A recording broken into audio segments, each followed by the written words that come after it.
Heute haben wir exakt gleichzeitig drauf drückt. Ich seh mich nicht. Hallo! Hallo! Timmy Boy! Wenn ich mich nicht her, hörst du mich auch nicht. Jetzt mal nicht, hörst mich. Hallo, Ton? Haben wir heute einen Ton? Das war mir was. Timmy Boy, kriegst du wieder heim. Habe!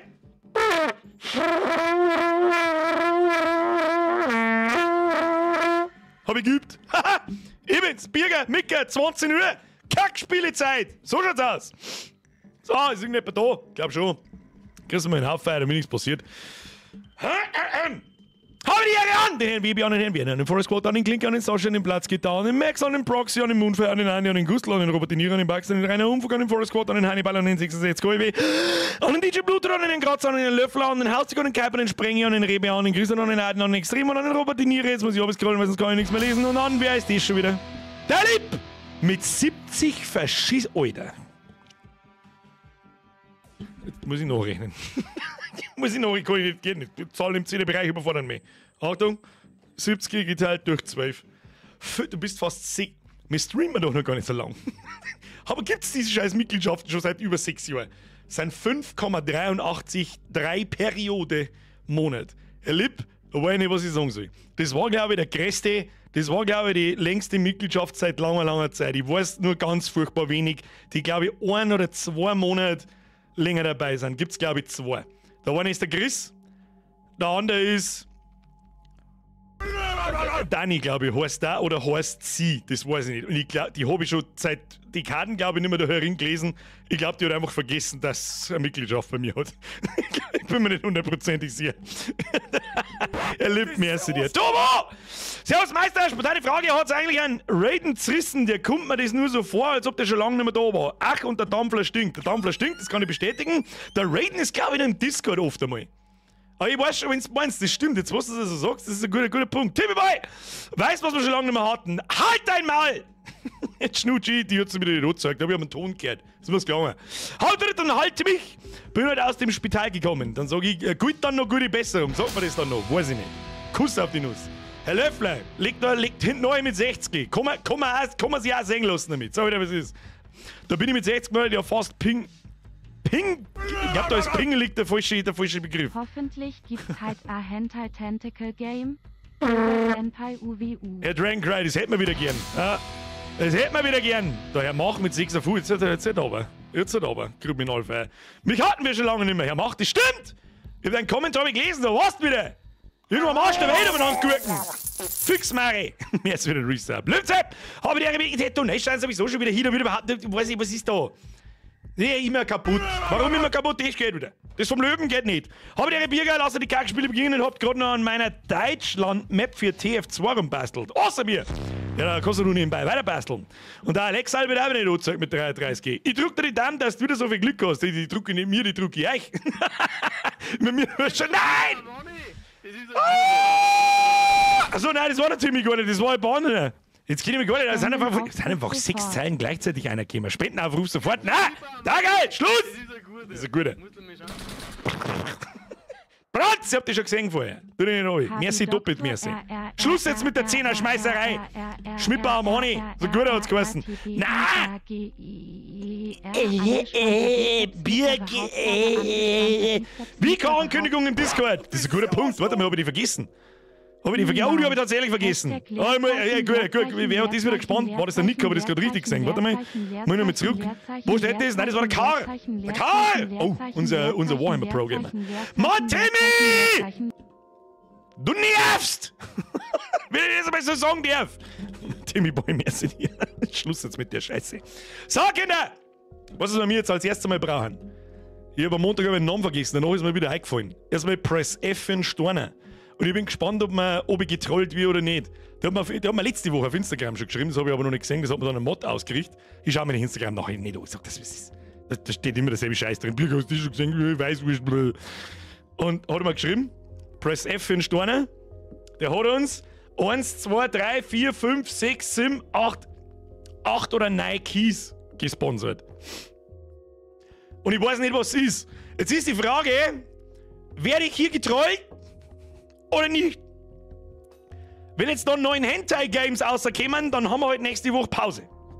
Jetzt hilft dir nicht. Was soll man machen? Was soll ich machen? Kubala-Sepp, wo schreibt der Basti? Das weiß ich nicht. Oh, da ist der Storner ist da! Ich hoffe, dass alle von den Premium-Oreidige Kackspiele-Keys funktionieren. Hab schon mal Probleme damit gehabt, freue mich auf einen geilen Stream. Da ist, ich weiß nicht, ob das der Storner ist, aber wahrscheinlich schon. So viel der Storner gibt's nicht. Ah ja, schreibt der im ersten bei uns. Siehst du das? Storner, wehe, sie haben mich getrollt und das sind irgendwelche 80€ Keys oder sonst irgendwas. Ich hau einen Knock-out-Nosch. So schaut's aus. Steam-Account-Ban incoming. Ja, Steam-Account bannen uns mal nicht. Aber ich hoffe, dass wir da nicht auf einmal irgendwelche, weiß ich nicht, Hentai-Kauchen drin haben. Rainer! Und der laut! Der Birger, 4 Jahre schon bei, fragwürdige Scheiße. Das betrifft's auf den Punkt, fragwürdige Scheiße. Was haben wir vor 4 Jahren da? Weißt du das nicht irgendjemand? Was haben wir jetzt gerade vor 4 Jahren da? Das war so ein Jahr nach Resident Evil, da war ich noch sehr frisch. Sehr frisch, weiß ich nicht mehr. So, ich weiß nicht mehr, was letztes Jahr war um die Zeit. Doch, war leck, Alter. Letztes Jahr um die Zeit war Harry Potter. Da bin ich gerade da gesessen und hab mir Harry Potter Schund ausdenkt. Haha! Kruzifix-Zeit vergeht, Alter. Right! Merci wieder in 33er. Habe die aus AT. Lurkecken. Oh, die Lurkecke meldet sich kurz zu Wort. Orchei, merci wieder in den 9. Das zweite Mal live dabei und nicht im Nachschau-Squad. Einmal schön. Orchei, das ist wirklich krass. 9 Monate. Mieze! Prost auf Anschena Stream, Hashtag Lieblingsstream. No. Wenn das von der kleinen Mieze kommt, dann wisst ihr, was zum Tor ist. No. No. Ist das schon sexuelle Belästigung? Ich weiß es nicht. Dankeschön! Schluss mit den großen Beträgen! Ich habe für die heiligen Streams noch nicht einmal Ausgaben. Also nicht einmal, ich habe sonst schon recht gering, aber heute noch nicht einmal. 0. Wir haben sogar noch die Keys, kriegen wir sogar noch geschenkt.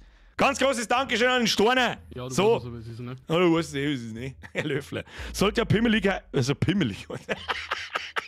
Schau ja ein wenig pimmelig aus. Ja, jetzt passt's wieder.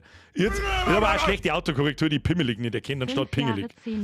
Klar, Miezi, Dankeschön. Löwensepp, jetzt wieder ein Resub. Timmy Boy, die Beschwerdestelle hat leider geschlossen, also aus Beschwerde verdient. Merci dir. Herr Löffler, jetzt wieder ein Zwickel. Metzinator, 5 Jahre, 10 Monate und 24 Tage und los geht's auf viele mehr. Mr. Metzinator, Kuss auf die. Es sind wirklich mittlerweile fragwürdig viel dabei, die so 4, 5 Jahre dabei sind. Dann ist lang ewig nix und dann so die üblich Verdächtigen so zwischen einem, so ein Jahr ist so, glaube ich, der Durchschnitt irgendwie dabei. Und die meisten, die mit Abstand meisten, machen eine Mitgliedschaft, triggern das Ding einmal und schleiern sie dann kurz drauf sofort wieder. Dankeschön! Der Kuhschwanz bedeckt das ganze Arschloch. Der ist steinalt, Macke, aber der ist nicht schlecht. So, was ist, den lese ich gleich noch mal vor. Achtung, Tobi, was ist schwarz und fliegt 1000? Ja, was ist 1000 und fliegt schwarz? Dasselbe. So, Timmy Birger, merci dir, 80 Quadruple Arsch! Timmy, merci dir. Marke, Birger Time. Was ist der Unterschied zwischen einem Kuhschwanz? Warum redet da so viel? Warum, wo haben wir jetzt? Leute, jetzt chillt's mir die Kniescheibe. In 2 Minuten fangen wir mich an, Keys zum Aktivieren. Was? Ich muss alle ja so vorlesen, weil ich nichts verstanden habe. Ich baue wie bei den Spielen immer dazwischen. So, jetzt essen wir noch mit der Macke. Merci dir. Birger Time, was ist der Unterschied zwischen einem Kuhschwanz und einer Krawatten? Der Kuhschwanz bedeckt das ganze Arschloch. Der ist steinalt, der wird aber nicht alt. Kurs, Birger, merci dir. Habe die Ehre. Bin wegen dir 1500 € leichter, weil ich wieder so Bock auf PC-Zocken gekriegt habe. Hintere mit dem PS5 schon. Ja, da habe ich ein ganz furchtbar schlechtes Gewissen. Welcome on the dark side. On the good side. PC Master Race. Ab in den Chat. Herr Korsberger, ich wünsche dir viel Spaß. Ich hoffe, du bereust die Investition nicht. Ich habe ja da nichts davor. Also das kann ich ja beruhigt sagen, hau rein ins Kehrblech. Wenn man bedenkt, dass das der 2/3 Preis ist von meiner Grafikkarten, dann bist du noch gut weggekommen. Mehr so, zu Hanuta! Spät! Mehr sind die Undrubbable, mehr sind die Resub! Jetzt setzt ihr mir auf mit den goldenen Rahmen umeinander zum Scheißen, weil ich her scheiß. Sogenannter Mol-Postbote ohne O. Was? Was? Sag mal Postbote ohne O. Psst.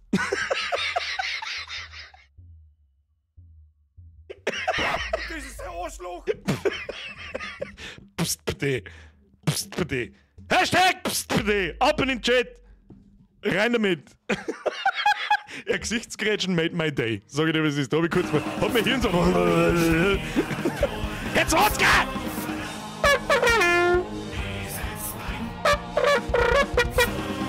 Da war ich gern!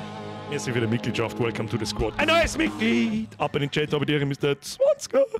Kannst du mir erst wieder da sagen, ich habe mir geschaut, hab die zum Schauen vor 6 Jahren das Kruzifix preisen können. Da hat es die meisten reingeschwappt, sagen wir es so, wie es ist. Das war der endgültige Durchbruch für meinen Kanal, wenn man so will, damals.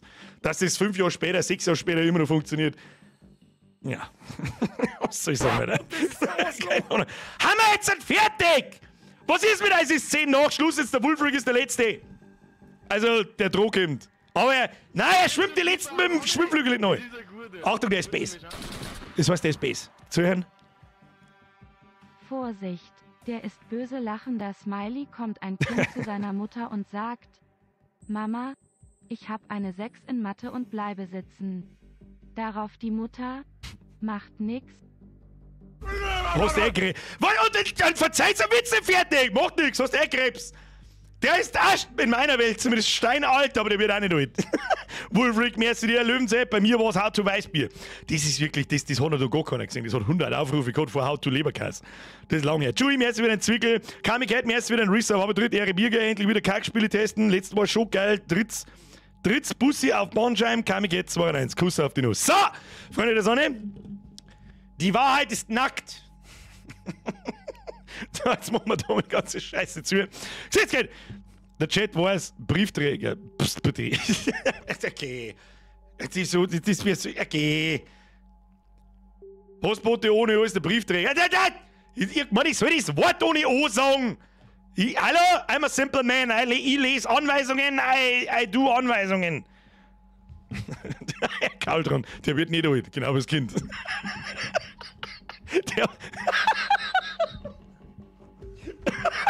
Okay. So, jetzt haben wir mich jetzt da in der schlechten Witze Leute, Dankeschön. Von ganzem verfickten Herzen ist jedes Mal das Gleiche. Schöne Grüße an den Nachschau-Squad. Ich habe keine Ahnung, wer im Nachschau-Squad sich die ersten 10 Minuten anschaut. Aber heute waren ein paar gute Witze dabei. Zum Beispiel wird der halt, nein, glaube ich nicht.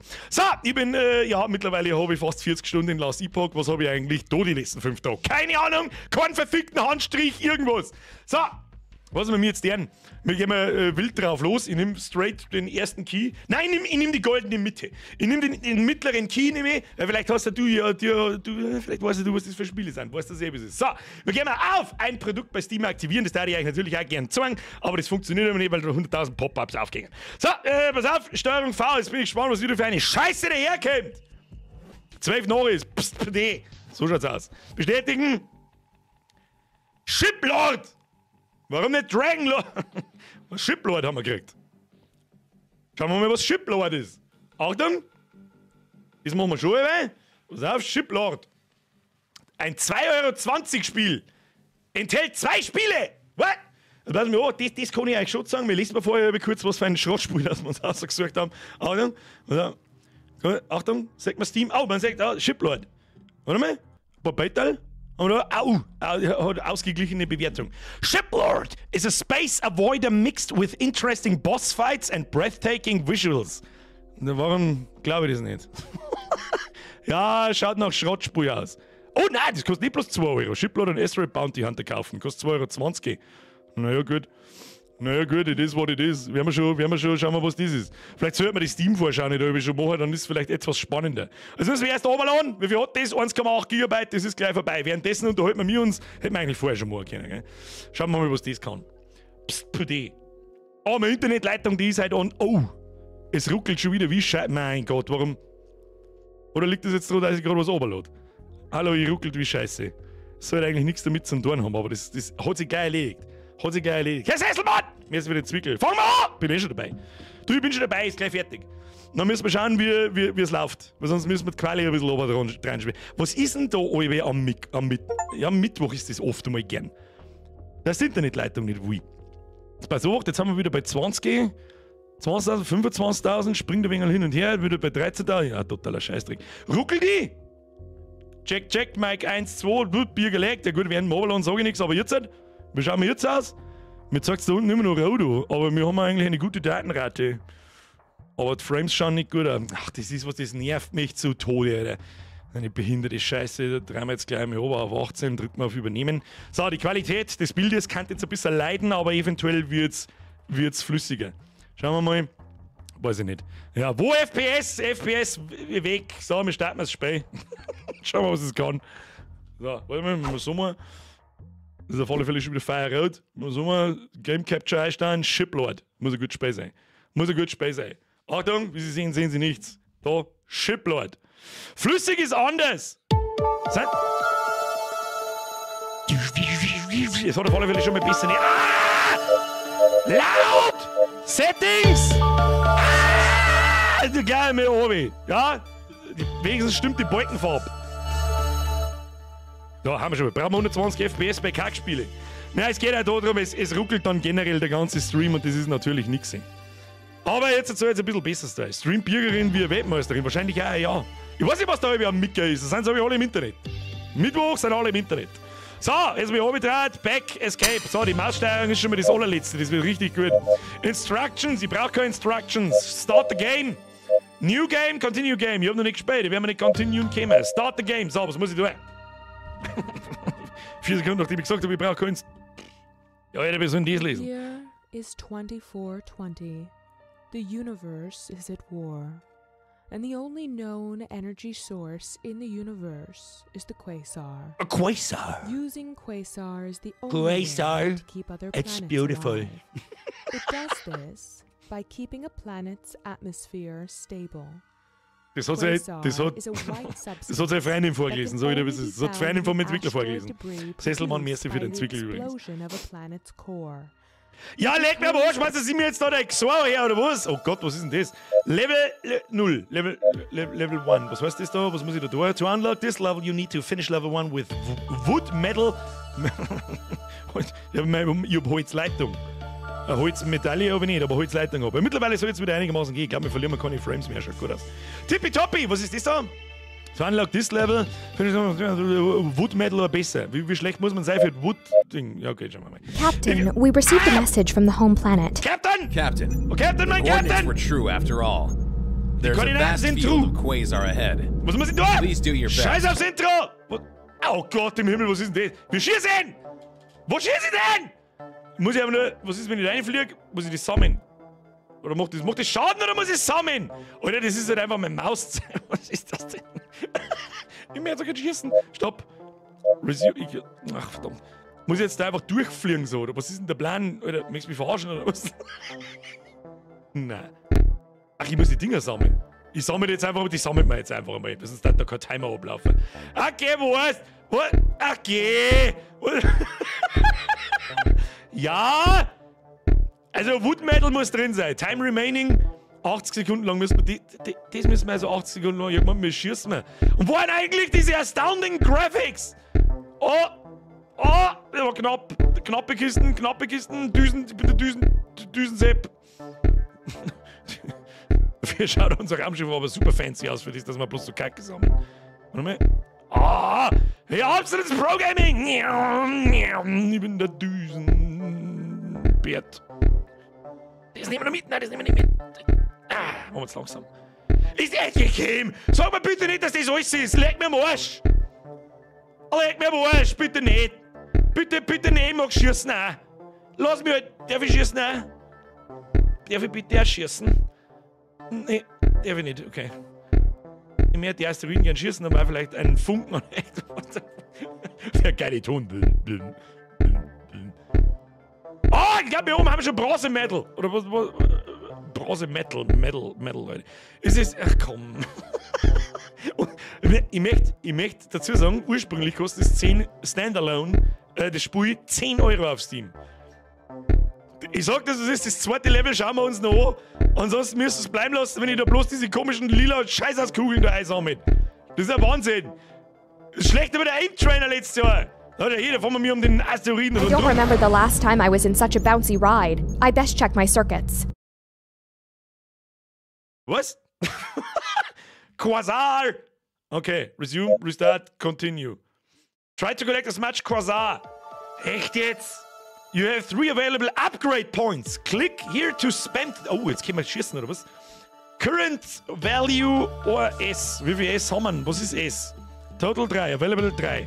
Decrease energy spawn time. Was haben wir da? Decrease shield cooldown.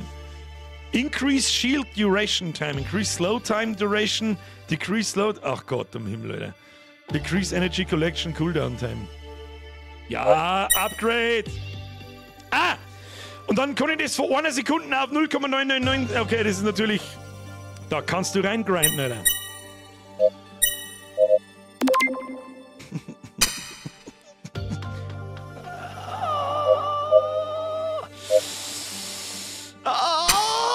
Was ist ein Unlockables? Was haben wir da? Ein Shipyard. Kann man dann andere... Oh ja, cool. Das, ja, da haben wir einen Blue Explorer, einen Red Explorer, einen Green Explorer, einen Black Explorer, einen Grey Explorer, einen Orange Explorer. Das kann ich dir genau sagen, wie das ist. Da ist der Sprite einfach im Photoshop drin durch Steuerung U und dann fährst du mit dem Regler nach rechts und speicherst alle 30 cm. Okay, komm, hör auf. Okay, komm her, da ist der Blue Hawk, Green Hawk, kann das irgendwas? Ship will be unlocked. Okay, warum soll ich denn das wollen? Rote Rakete wo? Ja? Lootboxen wo? Warum schauen die alle... Weißt, man hätte halt wenigstens das Schiffmodell irgendwie anders machen können. Ich nehm den roten. Ja, machen wir's wie Orks. Die streichen ja noch nicht Sachen rot an. Weißt, wenn man sich, ich verstehe es halt nicht, wenn man sich schon die Mühe macht, dass man selbst in dieses einfache Spiel verschiedene Schiffe zum Freischalten einbaut. Warum? Also die Mechanik dahinter, die muss ja irgendwie programmiert werden und so. Warum mache ich mir denn dann nicht die Mühe, dass ich wenigstens 5 verschiedene Schiffe in 5 verschiedene Farben mache? Oh, Bonuslevel haben wir auch noch. Was haben wir da? Lock, alles locked. Unlock conditions are not met. Okay. Okay. Nehmen wir noch ein Level. Schauen wir, was passiert. Damit sie das Oberlohn gelohnt hat. Ah, damit sie die Rucklerei im Stream gelohnt hat. New Game. Nein! Nein, die nicht. Continue Game. Ja, sicher. Achso, wenn man einmal stirbt, ist das ein Roguelike quasi. Das ist richtig. So, was haben wir da? Shield! Activate the Shield! Default Q or Controller Button 1. See, oh, da gibt es aber riesengroße Herkugel. Being surrounded by asteroids or other hostile objects in space or when you sim... Nein! Was okay. Okay, da bleibt das wirklich... Warum darf ich nicht schießen? Alter, du kannst doch 2024 kein Raumschiff spielen machen ohne Piu, Piu, Piu, Piu. So ein R-Type schon kennen. Und das habe ich am Gameboy gespielt. Ah! Jetzt warte mal, was passiert, wenn wir... Jetzt werden wir mal das Schädel aktivieren. Das ist ja... Okay. Die Musik erinnert mich ein bisschen an Eve. Das ist also so ein lustig abgespacede Elektro... Oh, das war Pro-Gaming. Das war knapp, aber es war immer noch Pro-Gaming. Oh, machen wir da, was passiert. Ich sag das, was es ist. Das nächste Level schauen wir uns auch noch an, dann schauen wir mal, was... Oh! Some Action! Oh, der hat 20 Sekunden Cooldown, bist du besoffen? Ja! Da fahren wir jetzt da so genau nehmen wir es da mit den Hitboxen nicht. Was ist denn das für ein kleiner Pinterscheiß? Ja, und natürlich brauche ich für sowas ein 4090er. Vorher habe ich im Chat irgendwo gelesen, ob ich ein 4090er habe. Das muss ich so bestätigen. Ja, und dann spiele ich den ganzen Tag sie in die Spiele. Shield recharged. Shield recharged. Und dann kriegen wir für das auch Punkte? Oder aufpasst, ich hab nicht, da kommt da auch Quasal raus, oder was weiß ich, was rauskommt, keine Ahnung.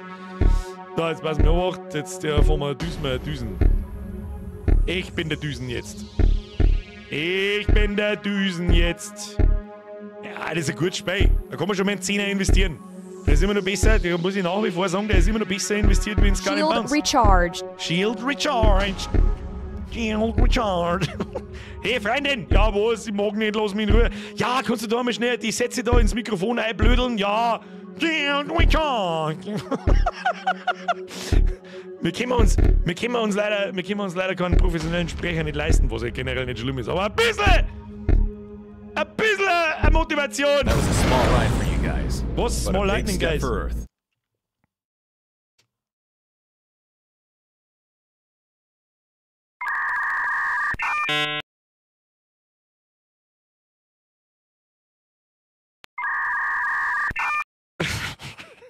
Ich glaube, du smash mal Alt F4. Sollen wir da mal Alt F4 drauf smashen? also nicht einmal mit sehr gutem Willen Da musst, leg mir mal schon, das erinnert mich so ein bisschen an so ein 90er-Spiel, so. Da hat man sowas bringen können. Das ist auf so einer, weißt du, auf so einer Gaming-Heft-CD als Demo. Stream kaputt? Na. Ey, Stream kaputt, spinnt jetzt mein Stream hängt. Oh, bitte nicht. Bitte nicht. Hallo? Bei mir geht noch alles. Bei mir ist noch gut. Stream hängt, bitte. Ja, bei Hagelt auch bei 5. Hängt es gerade nur bei mir so. Was, ich hab nichts da. Ich mach spät zu. Alte 4, schalt mal um. Ich bin wieder da. Ich weiß nicht. Frühe 90er. Was ist das? Gaming? No-go? Naja. Was der Franes? Ist das der Franes, den ich seit dem Kindergarten kenne? Möchtest du mich verarschen, oder? Ist das, you serious? Wie lange hab ich die schon immer gesehen? Wenn du der bist, für den ich dich halte, dann wohnst du, ich weiß ja nicht, wo du mittlerweile wohnst, aber du hast Luftlinie 150 Meter weit gewohnt. So, war nur ein kurzer Aussetzer, sehr gut, wunderschön. So, weißt du, was ich zu Shiplord sag? Da müssen wir jetzt kurz eine Rezension reinpulvern. Hilft nicht. Diskussionen, wo kann man das machen? Gib mal eine Shopseite. So. Ja, jetzt kommt das. Rezension. Empfehlen Sie dieses Spiel? Ja, Sie? Bitte beschreiben Sie, was Ihnen an diesem Spiel gefallen oder nicht gefallen hat. Diese gut. I'm outplaying diese gut, Ausrufezeichen. Playtime 0,2 Stunden. Okay. So. So, da muss ich jetzt dahinter schreiben, was das war. Das war Shitlord. So. Nächster Key. Spielebibliothek anzeigen. Na, das wollen wir nicht. Spiele bei Steam aktivieren. So, und das seht ihr jetzt hier nicht, gell? Ihr seht bloß mit dem Mauszeiger. Ja, das ist ein Käse. Ich weiß auch nicht, was da neu so gezeigt wird, aber das nehmen wir jetzt lieber wieder weg. So. Nächstes Spiel! Rein damit! Wir aktivieren! Bestätige! The Sheltered. Oder wieder dieses. Müssen wir. Nein, wir luren nicht rein. Wir luren nicht hinein. Wir drücken einfach auf 300 Megabyte. Das muss Premium sein, Alter. Installieren! Installieren! Los! So, jetzt kann der Stream wieder abkacken kurz. Mühe, später mal holen. Oder 300 Megabyte, die haben wir gleich um. 0,2 Stunden hat man alles gesehen. Ja, ich hab auch das Gefühl.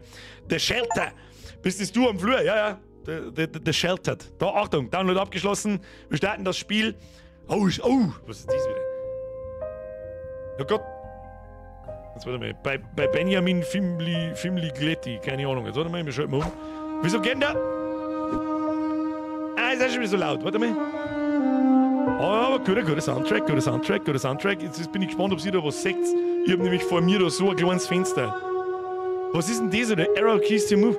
Wieso kann ich das nicht abfilmen? Muss ich da jetzt extra? Ist das dein Ernst? Are you fucking serious? What? Jetzt mal so was. Wie zeige ich euch jetzt das?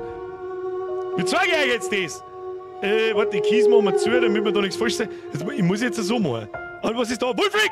Shitlord am Arsch! Shitlord trifft sie! Hab ich auch gesagt, mehr zu dir. Mir für den Zwickel! Bei Ubisoft geht das für 90 € über den Tisch, das ist richtig.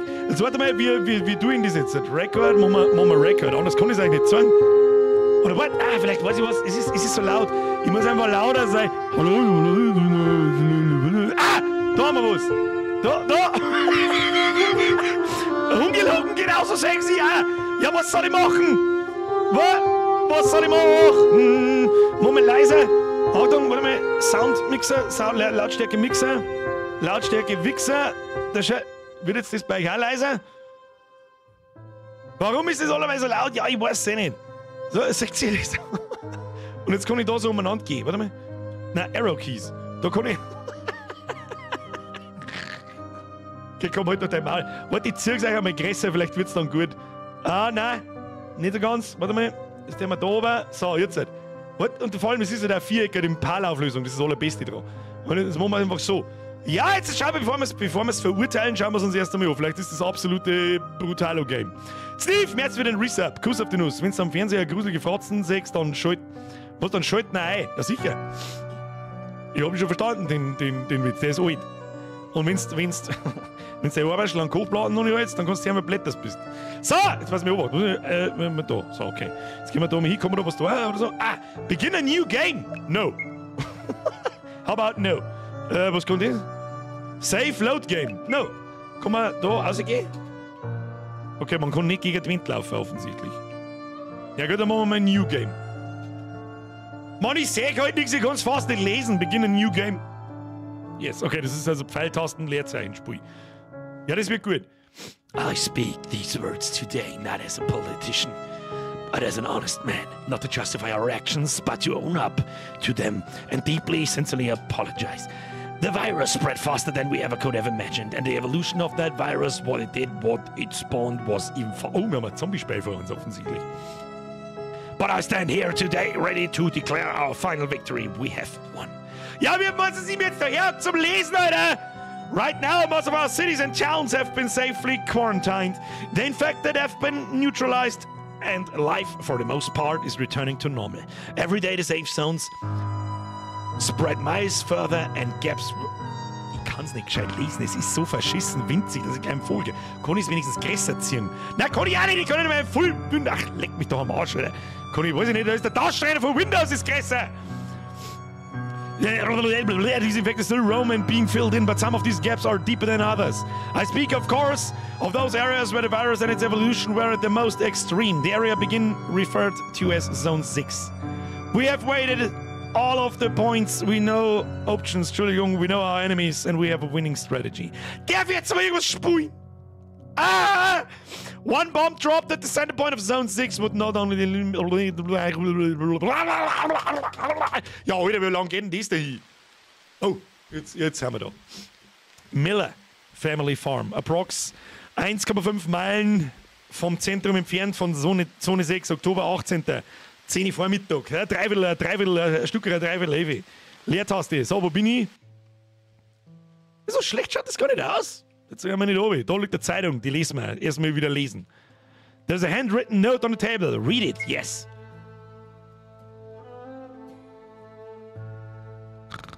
Dear friend, I'll be brief.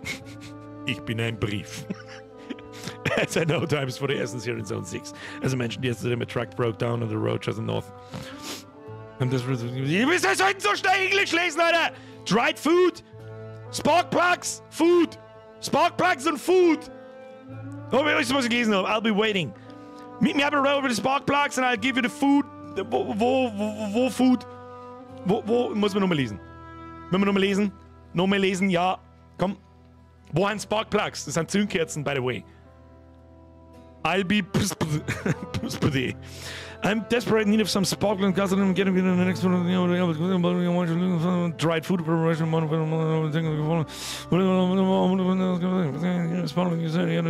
In your basement! Okay, und Food. Food und Basement. Der Tobias war für alte 4. Hey, so viel Kies habe ich nicht. Jetzt ist er nämlich halb nein. Hallo? Da ist eine Schatzkiste. Das macht Sinn. Dann haben wir Found Pistol. Habe ich natürlich neben dem Bett in der Schatzkiste. Learn how to use it. Yes. Okay. There aren't many bullets left for this old pistol. Therefore, it should be used only in the most dire of situations. Okay. When an infected comes dangerous, it goes, the pistol will display the item select menu, showing all current items key to your adventure. What the... The number of bullets in the... What will be displayed in the menu? What? Achso, das ist ein Rundending oder was? Pistol. Ach komm, ja. If a bullet is selected, a shot will be fired, harming or killing the attacked infected. If there are no bullets or in the wrong item is chosen, it will be game over, man. Game over, man. Pressing the escape key will select no item and have the same game over result. Search for bullets hidden throughout the areas. Use one wisely. You don't want to... Good luck. Okay. Ja.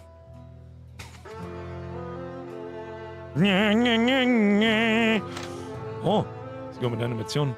An antique vase of some kind. Aber man kann alles anschauen, die Lampen kann man nicht anschauen. Kann man den Kerzenleuchter?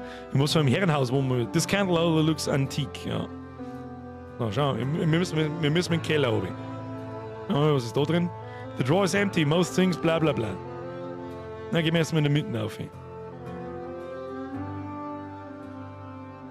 Ich finde, der Charakter schaut ein bisschen aus wie der Han Solo. Bücherregal. Bunch of books. Okay.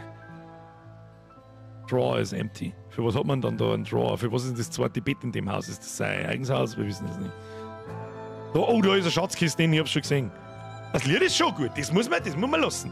Es kriegt einen Pluspunkt für den Soundtrack. Der ist wirklich in Ordnung. Aber sie gibt's for free bis an mehr. Da tun sie sich, was ist das da? Atombomben. Sag ich es richtig, was ist das? The clock on the table is the only thing that keeps accurate time, bla bla bla. Time interessiert mich scheiß. Was ist da drin? Found one bullet. Sehr gut. So, some dusty old clothes. Okay. Ja, ein bisschen Indiana Jones und ein bisschen, aber mehr Han Solo. Er schaut, finde ich, mehr aus wie der Han Solo. Jetzt schauen wir mal da oben, ist das ein Keller? Weiß ich nicht. Na, warum ist denn das ganze Haus für Schatzkisten? Fresh water was found. I've been saving and storing this fresh water here for a while. It's enough for one person for a month. I'll store it in the fallout shelter. Das ist übrigens ein Fallout shelter. So, da kannst du mal Feuer machen. Fireplace, bla bla bla bla bla bla. So. Wir brauchen noch Sparkplugs.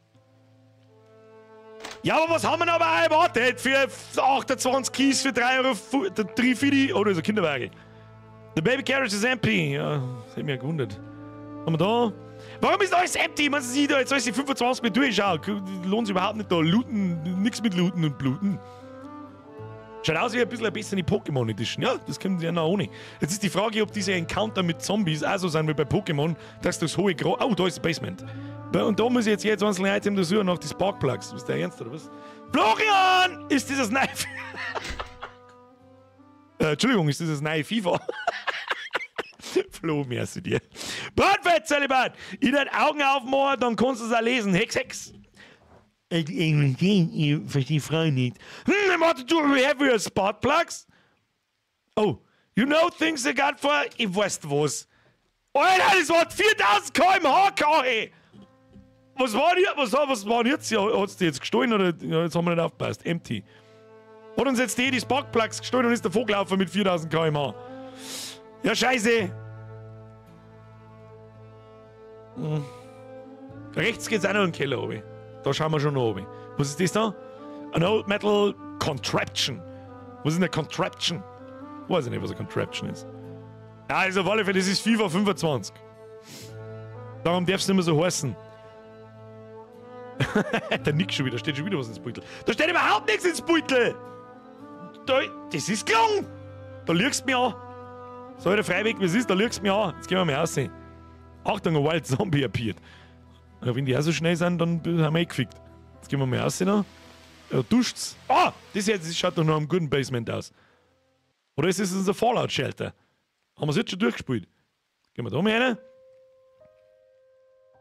Oh. The bin is empty. Was genau ist unsere Aufgabe? Ist dieser Shithole? Contraption ist ein Apparat oder so, meine ich. Einfach Apparat. Ein Apparillo. Ja, so. Oh! Nein, warte, dann gehen wir nochmal durch. Warte mal, ich mag in die Tür reingehen. Mal schauen, was passiert. Jetzt noch bei. Oh ja, gut. Oh! Da waren wir noch gar nicht. Was da ich sage? Safe Load Game, yes. Geilstes Filesystem ever. Oh! File 1, Total Saves 1, Playtime 10 Minuten. Echt? 10 Minuten haben wir da schon unterwegs. Escape, please select a file slot. Ja, ich weiß jetzt auch nicht. Schauen wir mal, ob wir einen Zombie finden. Und möchte mich vergewissern, ob das Kampfsystem wirklich das ist, was ich meine, und dann ja. Das Fass sieht anders aus als die anderen. Ist mir auch aufgefallen, aber ich war zu falsch zum Higi. Da ist die Alte. Da, was tut denn die? 4000 km/h, Kai. Was ist mit dir? Brug baut, die darf ich halt zumachen, dann in der Zombie-Apokalypse durchrinnt. Stimmt, rechts im Bild sind 2 Pixel weiß. Wo? Weiß ich nicht. Ich glaube, ihr hättet mich schon wieder hochflunkern. Was ist das da? Weiß ich nicht. Recht viel weiter geht's da nicht. Auf weitere 5 Minuten. Ja, 5 Minuten gebe ich ihm noch. Und darf einmal ein Zombie dahergehen. Was ist da? Florian! Das schaut original aus wie der Chuck Norris in Behindert. Ja, so behindert. Ich finde der Charakter selber, warte mal, bei euch ist er. Ich kann eigentlich da selber in meinem Streamfenster spenden, da ist größer. Fangt jetzt sie wieder. Was ist denn mit ihr? Da, Schwammel! Ach, dann kann ich mir Schwammerl zupfen. Was ist denn da an so viel Schwammerl? Was ist denn jetzt wieder? Aber, oh! Oh! Looks like there are some infected up ahead. I better watch myself. Where am I? Ich wollte nur Schwammerl suchen. Kommt jetzt der einfach eiskalt auf, oder was? Was ist, wenn ich jetzt einfach davor laufe? Kann ich da drüber? Nein, kann ich nicht. Wo? Pistol Bullet. That won't work. Echt jetzt? So kann man dem... Ja, der schießt man. Komm. Wir können auch mit Wasser bespritzen. Kann man jetzt auch mal. Bullet. Bumm.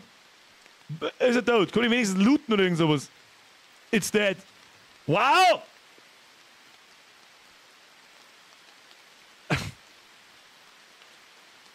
Ja, Select an item to cross the gap. Ja, weißt du was? Ich glaube, mit Alt F4 geht's gut. Ah, scheiße. Ja, heute haben wir zumindest nicht beim zweiten Spiel schon irgendwie Dusl gehabt. So, was sollen wir jetzt da reinschreiben? What? Schreiben Sie eine Rezension für das Sheltered. I was sheltered that hard. My wife has become Sonic the Hedgehog.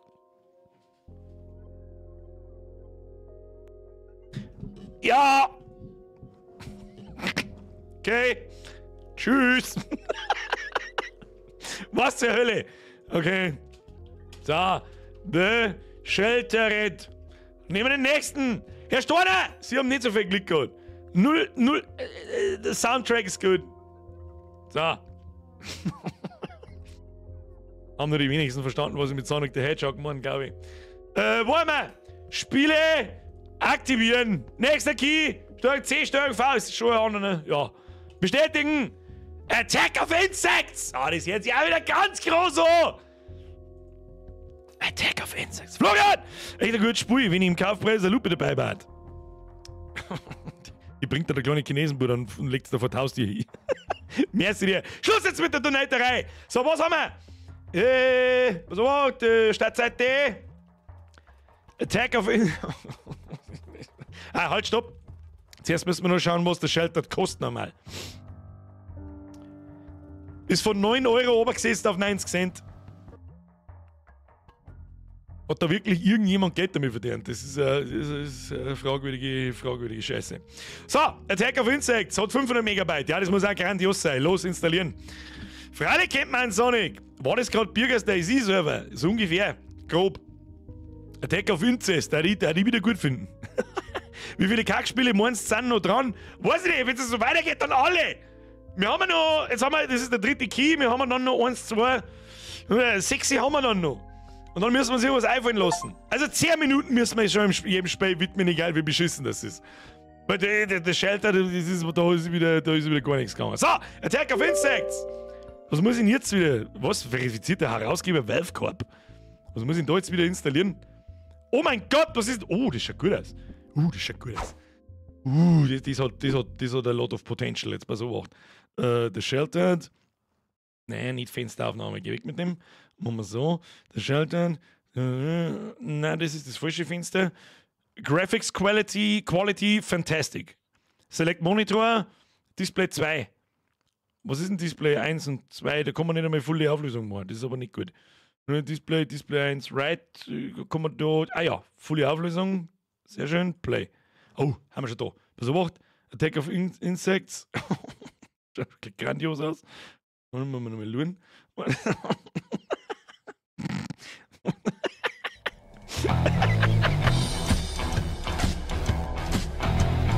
Oh yeah. So, ihr stimmt so. Blair oder Birger? Ab in den Chat. Blair oder Birger? Ab in den Chat. Los! Ich trinke dabei.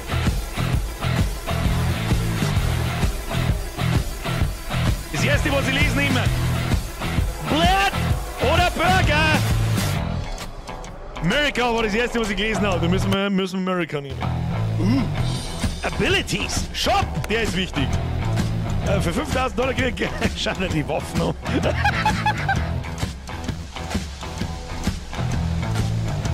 Abilities. Regeneration, Rüstung, Laufspeed, Regeneration. Wie oft kommen da Regen? Crit, Health. Crit ist immer gut. So, zurück. Settings, nomoi, Fast Farm. Sensitivity, Turn, Graphic, Language. Kommen wir da? Achso, müssen wir. Achso, das war ein Language Selector. Irgendwann in was vom Land, dass wir spielen. Ja, diese Maschine mag ich. Ja, okay, so, jetzt müssen wir auf Sounds, Music Volume. Ja, ein bisschen leiser, da kriegen wir einen Vogel. So, gut. Ich meinte, wo man spielt, was für ein Map, dass man nehmen, keine Ahnung. Graphic, Quality Level 5. The minimum level of quality. At this level, all graphic settings are set to minimum, which ensures high performance. The highest level of quality. Okay, dann nehmen wir das. Das ist die geilste Grafik-Setting, die ich jemals gesehen habe.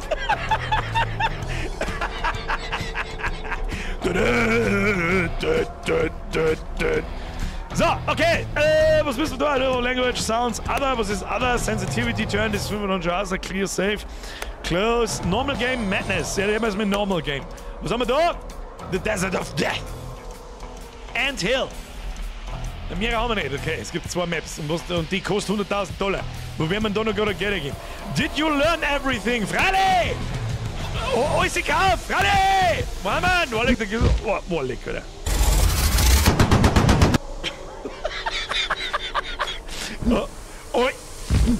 Alter, das Springer ist mir on point.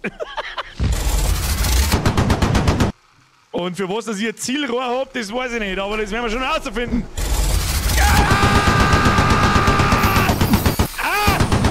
Der kackt mich auf! Alter, das ist aber Starship Troopers!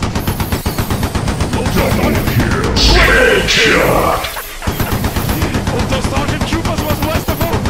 Aber was ist es hier? Er hat kein Kamput mehr! Was ist denn mit dir? Bist du als Cruiser? Oh, lecker, wo geht's hier, Digga? Ich lauf davor! Headshot! Headshot!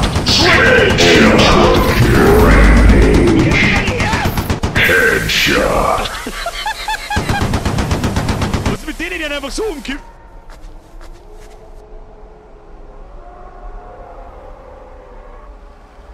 Da kommen sie wieder! Wo ist die gute Musik eigentlich hin? Oh. Headshot! Was? Headshot! Headshot! Headshot! Ultra Rampage! Ja, jetzt habe ich keine Munition mehr! Was soll ich jetzt machen? Ich hab keine Munition mehr! Perle gefunden! Was für Perle, Alter! Ich weiß nicht, mein Gatling-Gun trat irgendwie durch. Da hinten liegt der Pointgal. Gehen wir mal zu dem Pointgal, weil ich kann lesen. Da steht ein Mensch! Steht da jemand? Was ist das? Was bin ich sehend? Geht mir ähnlich. Was passiert bei meiner... was ist? Ja, Munition. Oh, da liegt einfach Munition am Rad. Ja, los mit nur ein wenig.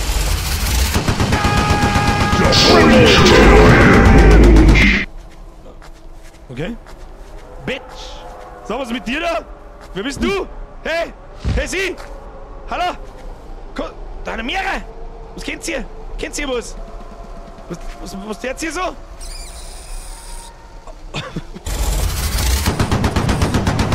Ist das ein Multiplayer? Rennen da mehrere?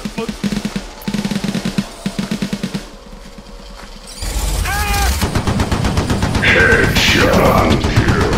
Headshot! Ultra Headshot!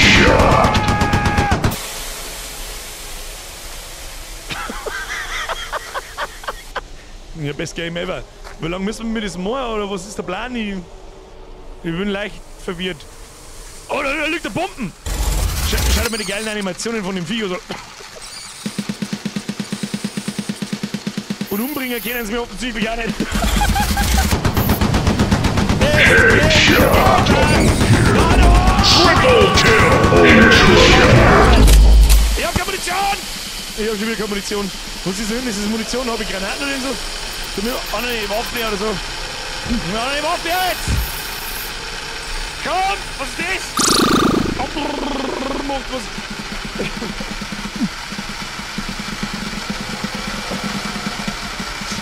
Shit. Hey, das ist besser wie das vorherige. Ah. Money earned, 12.000. Time 3,33. Kills 40. Punkte, okay. Was das da hinten ist? So, und jetzt Abilities. Nein, ich kaufe mir doch jetzt keine Abilities. Bist du besoffen? Oder ist das... Achso. Crit ist gut. Speed ist gut. Jump. Und Crit. So, Shop. Was können wir uns kaufen? Ja, wieso soll ich das kaufen? Das habe ich ja schon. Das mag ich. Oder das. Oder da einen Raketenwerfer. Ich glaube, ich nehme einen Raketenwerfer. Nice! So, und jetzt?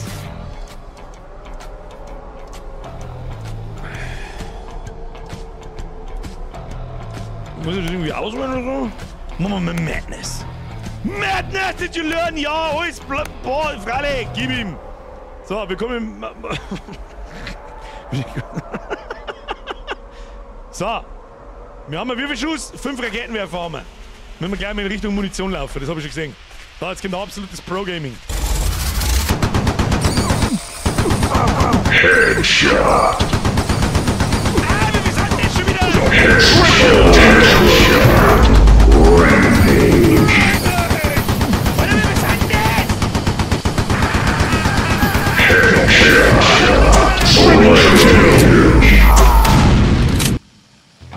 Ja, das war ein kurzer Spaß.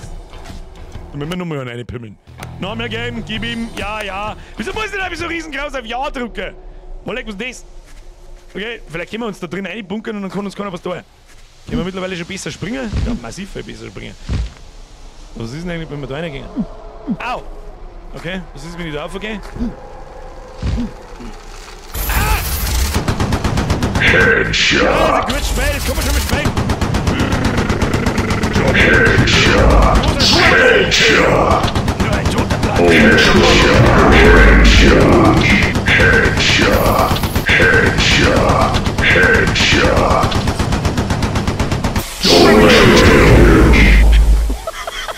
Es ist so geistig behindert. Ah, schönes Spiel. Schönes Spiel, wo ist Munition? Ich kann die Munition nicht ausmachen, die Grafik ist krass. Und auf die Weiden kann ich auch nicht schießen, weil mir das zeigt. Headshot. Double kill. Ich bin schon so schlecht. Hier laufen. Ja, gib mir mal den. Was passiert, wie bei Flücken das Ding? Ich wetten, dass es einfach schnurstracks gerade fliegt. Und wer haben die anderen Leute da? Wer haben die anderen Leute da? Gegner! Wo? Jetzt kalten wir es alle in so einem Haufen umeinander, jetzt mal so. Jetzt kalten wir es alle in so einem Haufen umeinander, bis 5000 da sind. Das ist eine gute Idee, dann schießen wir mit dem Raketenwerfer ein. Das Munition ist effizienter, habe ich gehört. Ja, da geht's alle her. Jetzt alle her da. Nein, du sollst nicht schießen, ich schieß. Warte jetzt auf mich. Jetzt gehen wir zu dem Fettsack da oben. So, Mr. Fettsack. Zeigen wir noch ein paar hoch. Wieso hören sind die eigentlich alle hoch? Da hat man Holzscheine nachlaufen.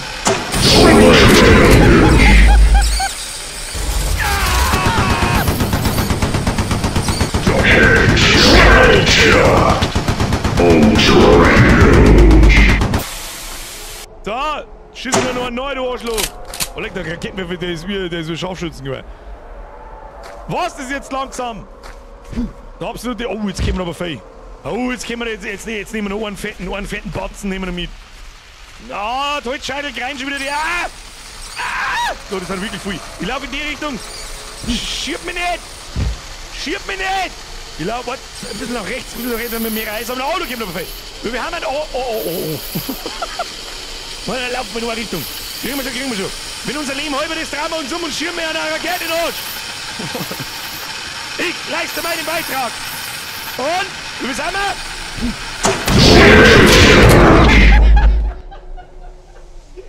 Best Game ever! Und wieso zur Hölle hat der bitte, und woher zur Hölle hat der die Starship Troopers Lizenz? Das darf mich jetzt interessieren. Das ist jetzt noch nicht klar! Was? Ja, jetzt bringt's mich um. Da muss man sehen, was der jetzt noch. Headshot! Triple kill!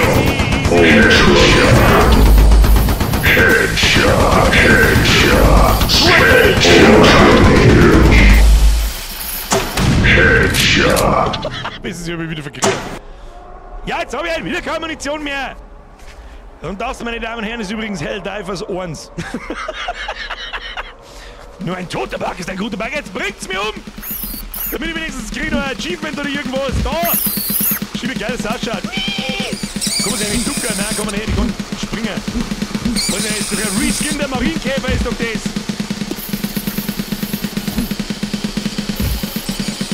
Ich bin jetzt so verwundbar, weil ich auf dem Bug drauf sitze, sage ich das richtig?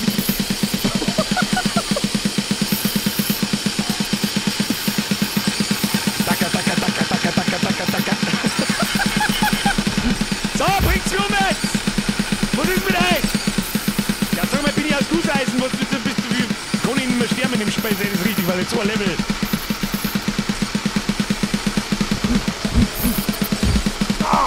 So haben wir es jetzt angeschehen. Das ist der Arschloch. Absolut richtig. Das ist ein Starship Troopers Blooper. Ja! Was soll jetzt der Song dazu? Was soll jetzt der Song dazu? Drück auf Exit und tu so, als wäre es nie passiert. So. Shopseite aufrufen.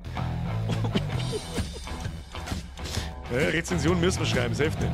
Ja, natürlich empfehle ich das ist mir ganz furchtbar wichtig. Und jetzt schreiben wir da eine. Habe die Ehre. Ich bin's. Der Johnny aus Buenos Aires. Woher zur Hölle hast du die Starship Shit Troopers Lizenz? Fragezeichen. Das darf mich schon einmal interessieren. Johnny wants to know your location.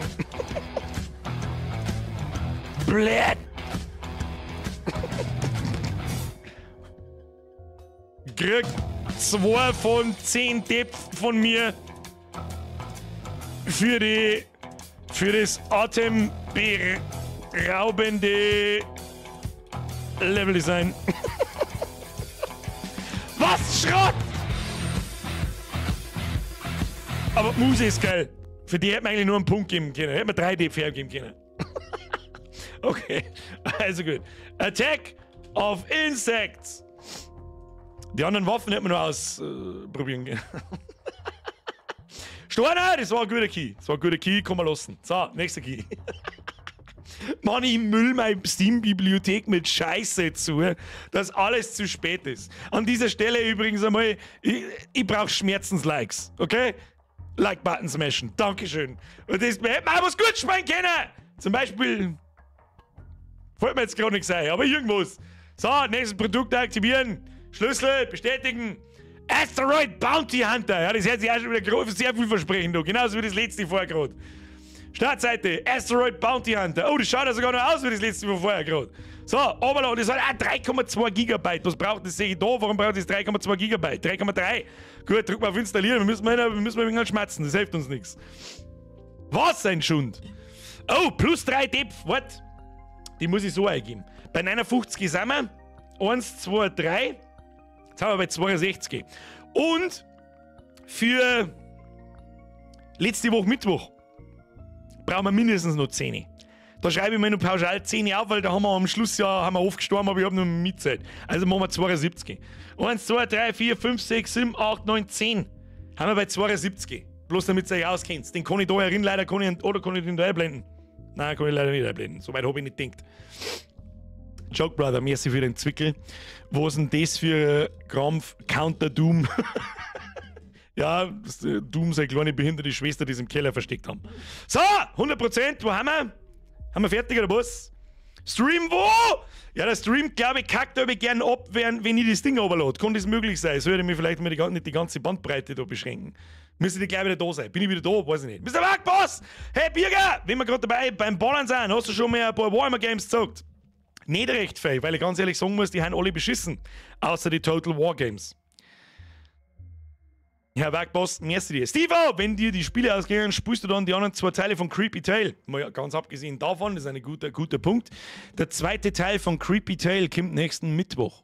Oder nächsten Montag, das weiß ich nicht. Könnt ihr dann sagen, was wir nächsten Montag tun? Uncharted oder Creepy Tale 2. Und ansonsten kommt Uncharted am Mittwoch oder Creepy Tale am anderen. Was? Merci dir. Kuss auf die Nuss, Steve. Merci, Kuss auf die Nuss. So. Was haben wir runtergeladen? Jetzt sind wir fertig. Ja, wie konnte ich es vergessen? Asteroid Bounty Hunter.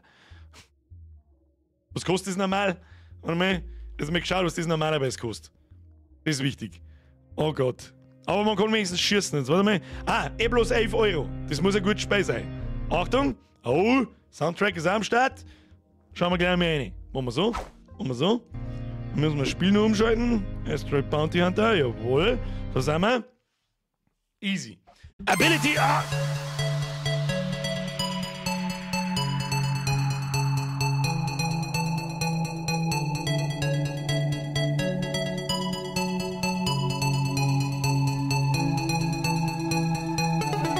Start the beat! Ich will wieder kein Beat.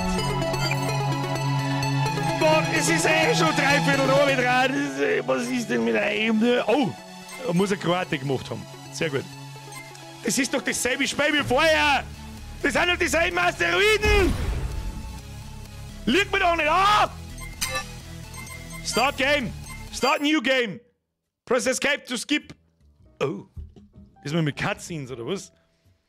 Das schaut aber... I'm a drunk. A savage. A good for nothing. And I couldn't argue. Wo müssen sie... So. You'd be right. Down to the very last word. Ist mir das selber gelesen. But I got a few more things to tell you.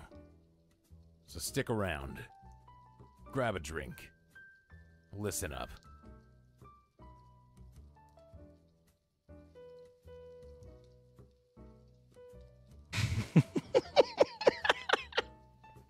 Was? Spending most of my time with a bottle, I've come to know the bottom of everyone. Not the best way to spend your free time, but not the worst either. Life is just a ride. And it's a good ride. Das Einzige, was da spacey ausschaut, ist die Tier da hinten, genau. Die ausschaut, als dass die, weiß ich nicht, dass da der Kreissack drin steht. Was ist jetzt? Was ist da? Hey! Oh. This beauty, Oh. my love, Oh. the only god. Oh, ich weiß sogar mit dem... Oh. Meet Karma. I've named her after my dog. No romantic Der Monk story sagt, there. Mauszeiger weg, und die vorne aus dem She Bildschirm. died after I got drunk for 2 weeks and forgot to feed Oh. her. The dog, I mean. Oh. As far as the spaceship goes, oh no. Hat sich der Kisch orientiert, nur für die This schöne fine piece of Hundezeichnung. metal was always there to save my ass. Maybe a bit rusty, but still a good-looking lady.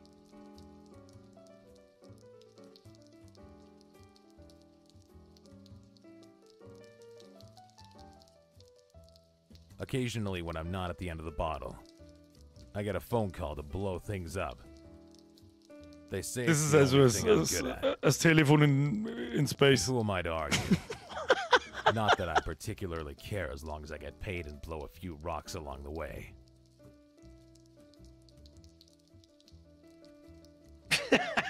Ist das wahrlich? Oh mein Gott. Oder? People are starting to call me the Asteroid Bounty Hunter. Has a nice ring to it, wouldn't you say? But that's what I do. Boom. I blow up large chunks of rock now and then. Janik, merci für den Resub. Servus, Maybe dann habe even ich dir save a zurück. planet or something. It's a Ja. strange feeling facing death on a regular basis. But then again, what can go wrong when I'm driving? Right? Ja, wir haben ein bisschen angerotzt. Und er macht sich halt die Mühe. Was ist hier?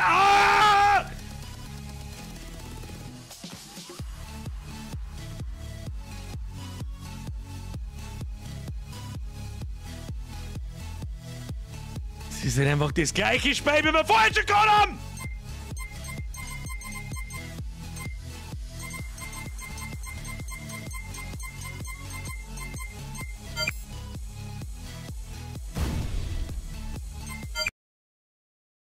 Get up, you lazy good-for-nothing. We have a job to Oh, do. sein Freundin ist wieder da. Okay.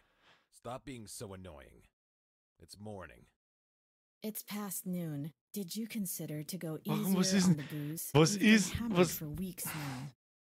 Relax, honey. I'm always up for a job. Was ich dazu sagen soll? Wie geil ist ein Zeichnen, oder? Also, ich nehme mir nicht heraus, dass ich irgendwie besser zeichnen kann oder nicht. Aber ich mache doch keine so Zeichen-Cutscenes, wenn ich halt nicht zeichnen kann. Oder? Druck auf Escape to skip, Alter! This is the player can level up by destroying hostile ships and object in space getting experience. Skip, Alter! Was ist das? Achtung! Jetzt kann ich nicht mehr zeichnen. Doch, ich kann schon. Was ist das? Ah! Wie geil pixelig das. Also.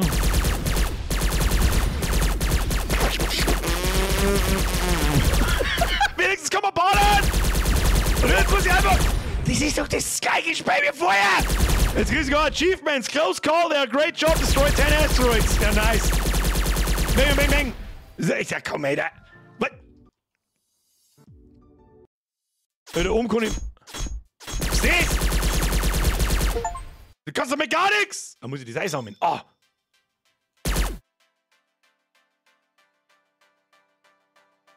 Also ein kleines Kuppel aus der Karte. Ja, wir sollen da oben schießen, wenn ich nicht oben kann! Kann man da ums Menü rundum fliegen? Ah, nicht. Okay.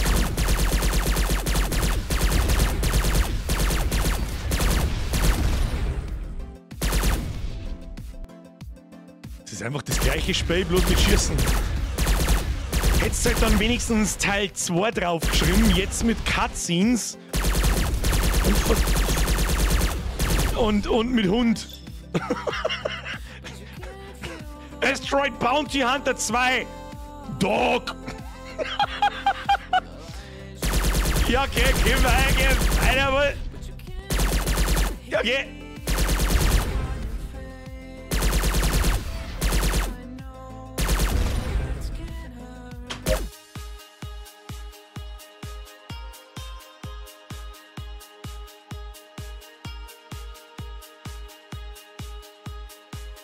Maßlos enttäuscht! Enttäuschung ist grenzenlos! Mein Tag ist ruiniert! Mein Tag ist ruiniert! Reimt sie auf Alt F4! Zufall, ich glaube nicht!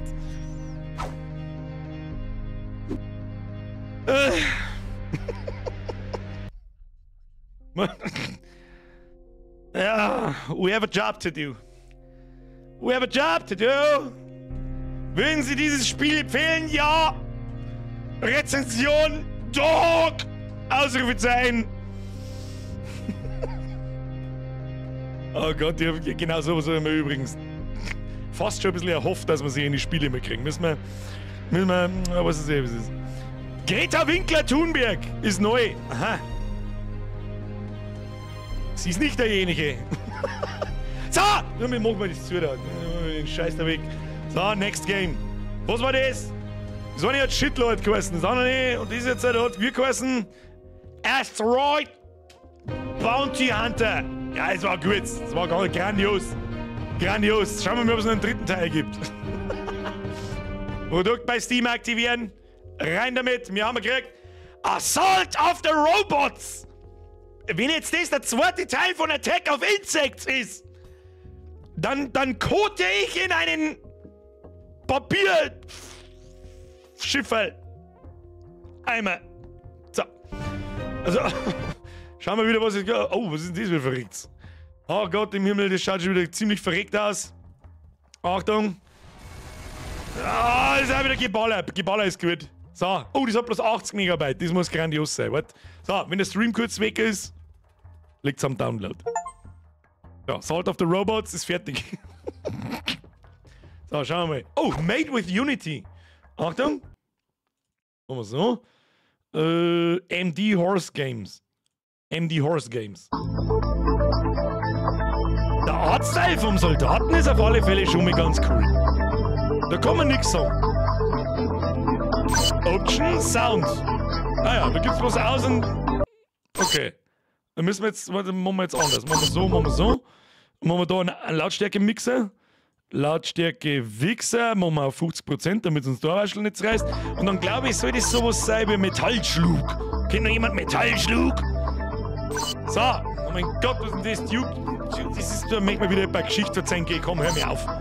Battle! Tap the battle button to engage enemies. You could choose one of the 3 objectives.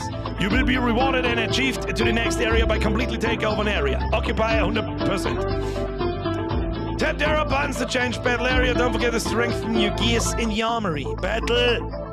Occupy 0. Battle. Kill 30 enemies. Ah, wo schießt du hier? Bist du behindert?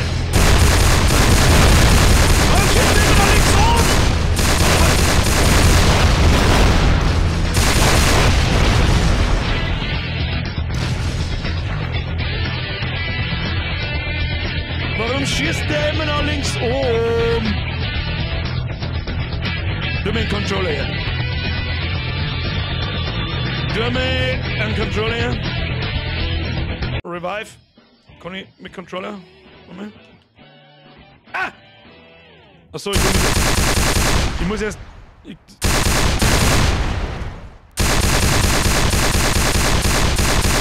ist das?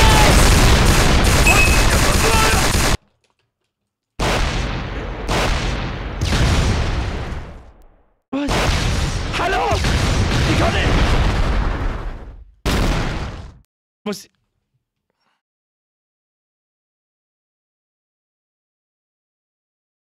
Ich kann nur nach links umschießen. Ich sag's dir, wie es ist. Ich glaube, das ist ein Mobile-Game, das einfach vergessen hat, dass am PC keine Mobile-Steuerung existiert. Großer Daumen nach oben. Alles klar. Das war ein kurzer Spaß.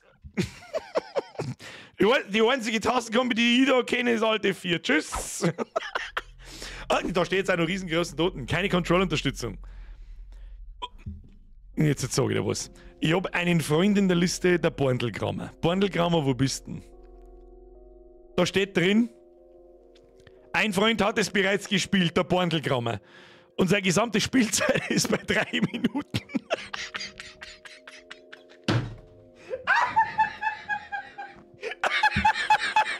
Meine ist bei 2, Borndelgrammer. Meine ist bei 2. Ist der Borndelgrammer da? Stark! Stark! Ja, kann man das rezensionieren? Nein, kann man nicht. Wieso nicht? Ist das free to play? Na, was, das kostet 10,80 €? Haben sie dir ins Hirn gepfeffert oder was ist mit dir? Ich kann nicht einmal ein Ding schreiben. Warte mal. Kann ich jetzt da irgendwie, zack, Shopseite. Ich kann nicht einmal eine Rezension schreiben. Wahrscheinlich muss man da länger bei 2 Minuten gespielt haben. Plus 2 Depf! Ich zähl's dazu, dann haben wir jetzt bei 74. Ja, die 10. Depf sind Depf. Depf sind Depf, Kinder! Ja, das war wieder mal nix. So, wird das geheißen? Assault of the Robots. Aha. Okay. Mein Gott, ich müll meine Steam-Bibliothek zu wie ein Geil. Da ist der Borndelgrammer! Da ist er! Ja, ich hab dich schon entdeckt. Du hast es auch gespielt. Für 3 Minuten. Ich hab 2 geschafft. Du bist Programmer, ich nicht. So. Nächster Key. Also, was für ein Scheißdreck, Alter. Oh, leck, haben wir mir da letzte Woche ein Dusl gehabt. Ist eigentlich, das musst du mir vorstellen. Also, bis jetzt haben wir ja wirklich nur Schrott gehabt. Also, nur absoluter Scheißschrott. What the fuck? Ja, leck, haben wir mir da letzte Woche ein Glück gehabt. Oh mein Gott! So, nächster Key, bestätige. Paperflight, Speed Rush. Das klingt auch wieder so gut. Ah, schauen wir mal, was es kann. Overload. So, dann wieder 3 GB. Immer, währenddessen ich overload und der Stream bei euch kurz weg ist. 1 Minute warten oder 30 Sekunden, ich komme dann schon wieder, aber wenn mein Download halt da reinfährt, dann sagt Stream Adios, Babene, Vanille Schoko, das ist der Gatzo. Installieren! So, Paperflight, was kannst du? Kannst du was? Schauen wir mal. Paperflight Speed Rush is an interactive game experience that is designed to ease your mind and have fun popping innocent balloons. You jump into the role of a little paper plane that is supposed to rescue the world from little but evil balloon demons by dashing through them. Space vom 11. November 2022. Es muss gut sein, es kostet nämlich auch einen gepflegten 10er. Das heißt also, wenn mir ich einen Funken an Mühe gebe für mein 2D-Jump'n'Run, dann kann ich da locker 10 Euro draufschreiben und keiner wird mich rasieren. Ist das ernst? Okay. Stefan! Heute bin ich da und nicht in der Notaufnahme, wie letzte Woche vermutlich deshalb. Was? Heute bin ich da und nicht in der Notaufnahme, wie letzte Woche vermutlich deshalb. Weil wir nur Schadspiele kriegen. Ich weiß nicht, warum du in der Notaufnahme warst. Was hast du wieder da? Diesen hier. Du sollst das dringen, nicht spritzen. Stefan, gute Besserung, was auch immer da los war. Kuss auf die Nuss. Janik, mir ist wieder ein Resub. So, Birger, wo hast du die Random Keys letztes Mal her? Von MMOGA? Ich weiß nicht, wo ist der Storner noch da? Hey Storner, wo hast du die Random Keys her? Ich tippe halt auch mehr auf MMOGA. Ich weiß nicht, ob es sowas woanders auch noch gibt. Keine Ahnung. Oh, Jesus Christ on a Motorbike. Was? Zeig dir mal die Shop-Seiten her. Nein! Spray ist fertig. Ich zeig euch ein Spray. So schaut's aus. Zack, zack, zack. Wir spielen das Spiel. Oh, es gibt 13 Achievements. Die holen wir uns alle. Das kann man eigentlich machen. Achievement Hunting draus machen. Wir hören erst auf mit dem Spiel, bis wir alle Achievements haben. So. Wenn das nicht schon wieder unfassbar gut ausschaut, weiß ich auch nicht. Kinder, dann weiß ich auch nicht. 80 Euro! Options, In-Game Controls, Audio. Der Audio ist immer so gut. Machen wir das einmal leise da. So, In-Game Controls, Sensitivity, Invert Y, nö. Yeah, good, start the fucking game. Evil balloons are trying to take over the city.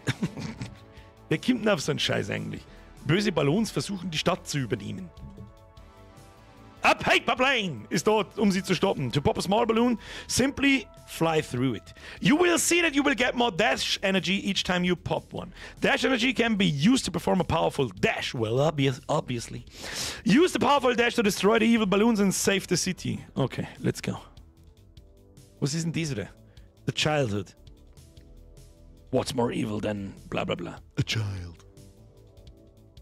Oh, muss ich da mit der Maus steuern? Kann ich... Wie? Mit wie heißt das? Spinnst du oder was? Ist dieser Evil Balloon? Okay, Mauszeiger weg, muss man so machen. Ist dieser Evil Balloon? Da bin ich total vorbeigeführt, Alter. Was ist denn das? Perspektive wo? Achtung. Oh, das ist spannend. Ich verstehe es nicht. Das ist doch kein... Und wenn ich auf Leertat...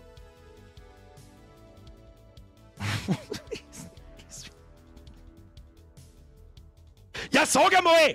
Sag mal! Aua! Achso, und da sehe ich mich geflogen. Was? Du mir... Achso, da kann man nicht auf Options... Oh mein Gott. Was ist denn das wieder für ein Premium-Schundsack? Wir können... Jetzt fliegen wir da mal... Ja, was ist denn das für eine Scheißhausperspektive? Das schaut aus, als würde ich direkt reinfliegen. Und dann fliege ich einfach drunter oder drüber. Jetzt haben wir was gehört. Ja! Powerful Dash! Wir müssen erst die Sachen einsammeln. Okay, was passiert beim Blauen? Achtung, da müssen wir weiter viel tiefer fliegen. Das ist ja... Achtung. An den Boden. Nehmen wir den noch mit. Achtung, da müssen wir viel tiefer fliegen, wenn wir mit meinen, dass wir fliegen müssen. Und dann kann ich den einen Dings da... Also pass auf, den kriegen wir schon. Warte mal. Okay. Wenn die Leisten unten ganz aufgeladen ist, vielleicht geht's dann. So, wer kennt es nicht, dass das gemeine Papierflugzeug mit Düsenantrieb, das er niemals am Boden befällt? Ja, jetzt haben wir vor ihm. Wie kann ich jetzt einen Dash machen? Wie kann ich machen, den Dash? Lass mich mal den Dash machen! Oder haben das die kleinen Besen? Haben das die kleinen Besen? Weiß es nicht. Nehmen wir den großen Besen. Und dann drücke ich einfach alle Tasten, die ich erwische. Ich schlaf gleich ein! Himmel, Herrgott! Düsen! Gibt sogar einen Düsenflieger. Los jetzt! 80 Euro!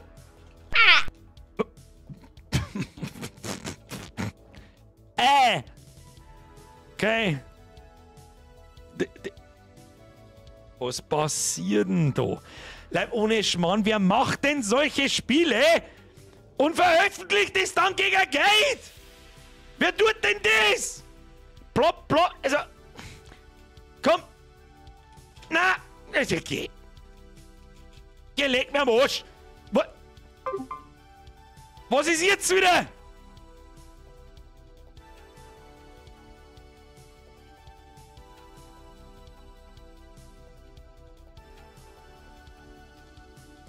Ich glaube, voll eine gute Idee, aber wo ist denn ja, kaufen wir uns behinderte Käse, vielleicht kommt ein lustiges Spiel raus. Es gibt nur Scheißdreck!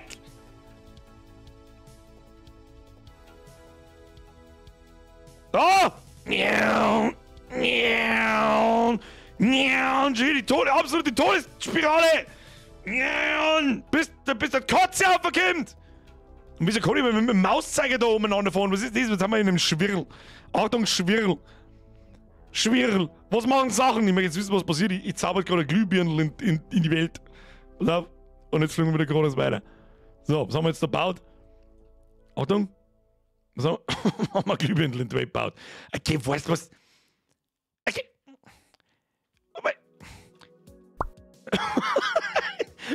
Und ich schwöre dir bei Gott, der Entwickler ist daheim gesessen. Hey, wenn irgendjemand in so einen Ballon einfliegt, brauchen wir einen Sound. Ja, aber ich hab einen. Warum denn? Okay. Ja, aber pitch das noch ein bisschen, damit sie sich nicht so dumm vorhört. Okay.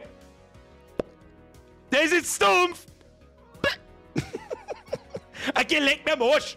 Alter, ohne Scheiß. Hey, Ohrspui mit ein bisschen Substanz. Ein bisschen Substanz. War das nicht die Idee von dir? Ja, natürlich. Das ist ja bloß ein Gaude.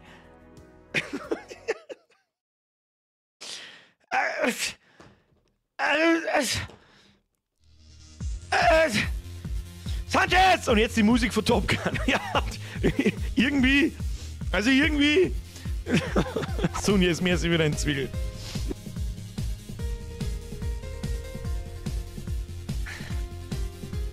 Bewertung. Ja, natürlich empfehle ich das weiter, aber was schreiben eine? Gewurst. Punkt.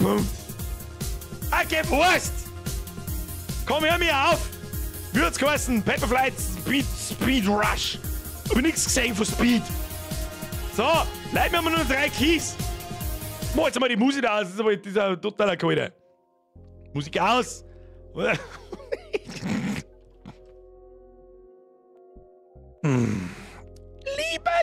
Gaming-Gott. Mein Herz ist klein, meine Seele rein. Bitte pfeif mir ein halbwegs brauchbares Spielchen rein. So, Key rein, bestätigen. Hero of Not Our Time. Ist unser nächstes Spiel. Hero of Not Our Time. Is this even English?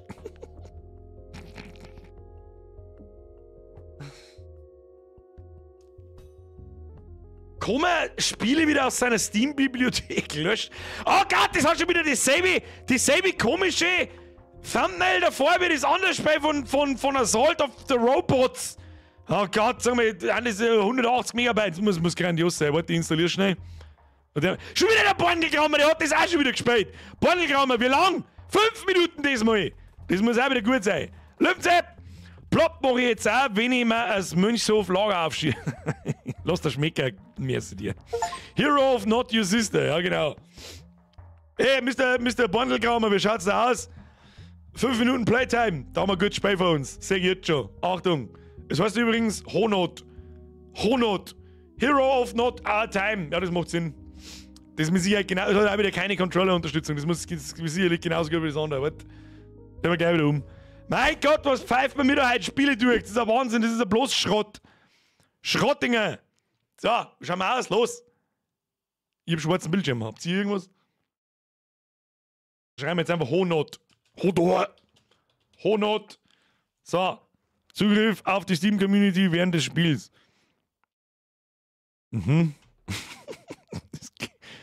Hey, Bornelgrammer, hast du da 5 Minuten im Loading-Screen gewartet, oder? Hä? Schleinkhofer, Beschreibung, siehe Ton und Nummer. Alter, was? Beschreibung, siehe Ton und Nummer 1. Die hab ich was irgendwo den Oceanman. Damit kaufst du jetzt Pineapple und Pizza. Sind wir 10 Minuten beschäftigt.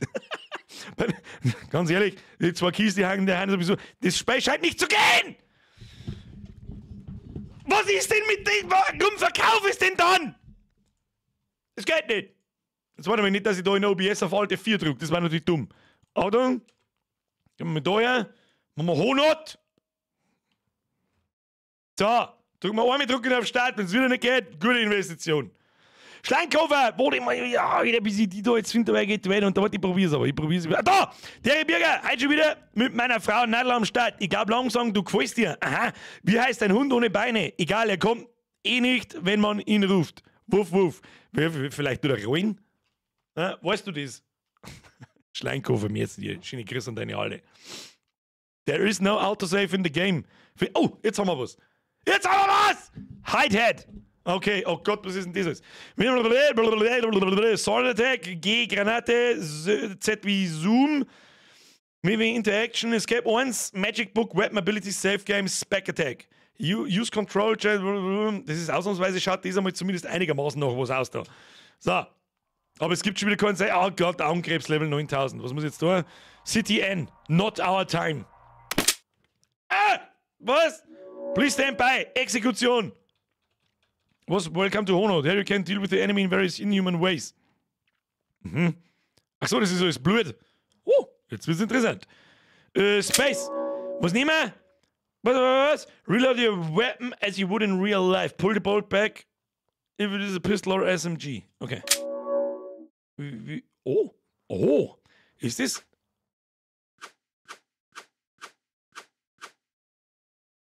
Hä? Aber ihr Laser, was ist das schon wieder?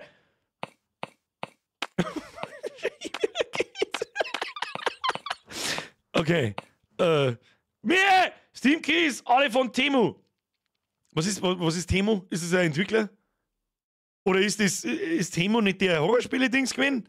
Aber was ist da die eigentlich schon die ganze Zeit warten, weil dann hätten wir es.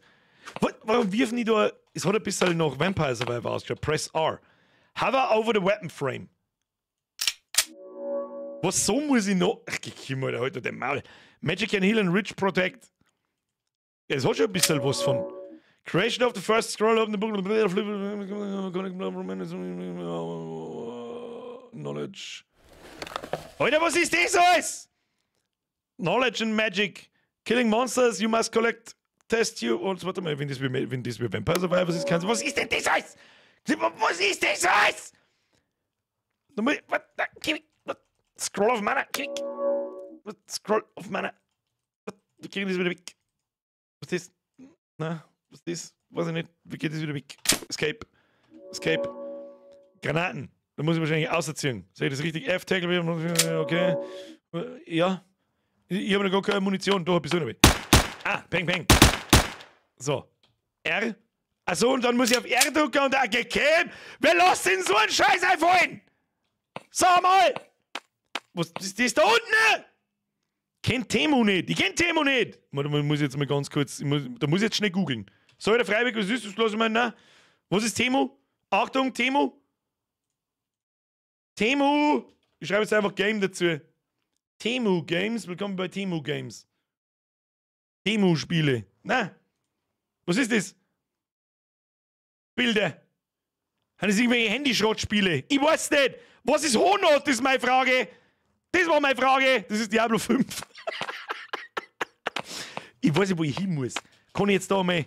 Ich steige ins Auto ein oder was treibst? Oder gehen wir mal nach rechts weiter?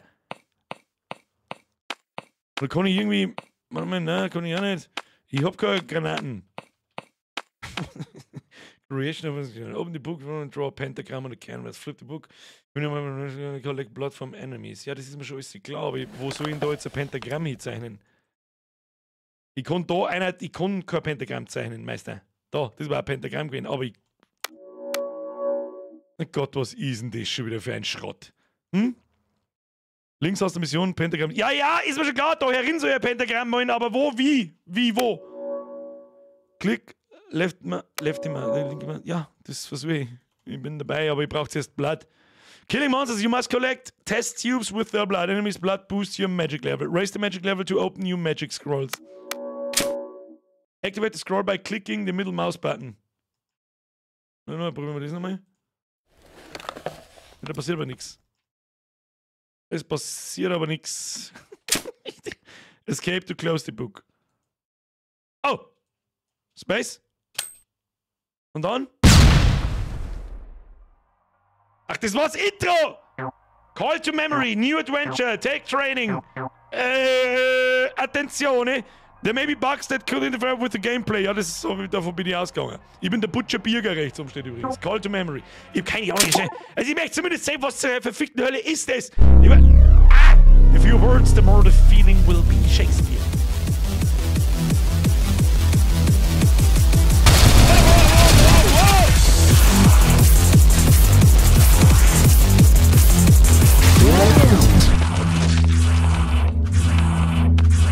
Mann, es hat so actionreich hochgefangen, dann passiert nichts, oder was? Soll ich das Sachen einsammeln? Da liegen ein Haufen. Was ist denn das als für Letten da? Da das Leichenteile. Was ist mit denen zwei da? Da haben wir, die Bugs haben aber nicht lange auf sich warten lassen. Und wir bis dahin? So. Ja, alles macht da Sinn. Was ist das da? Okay. Okay. Gehen wir da rauf. Komm mal, nein, wir brauchen noch was. Oh mein Gott im Himmel. Ton! Mach mal den Ton leiser, ich krieg einen Schlaganfall. So, leave it all. Space! Ich hab Space drin! Und jetzt wird's bumm, oder? Ich glaube, das letzte Mal, dass ich vor einem Spiel gesessen bin und nicht also wirklich gar keinen Plan habe, was zur verfickten Hölle.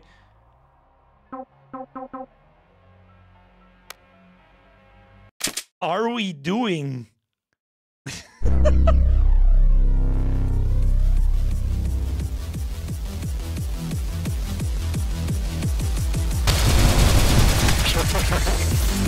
So, und jetzt? Den haben wir.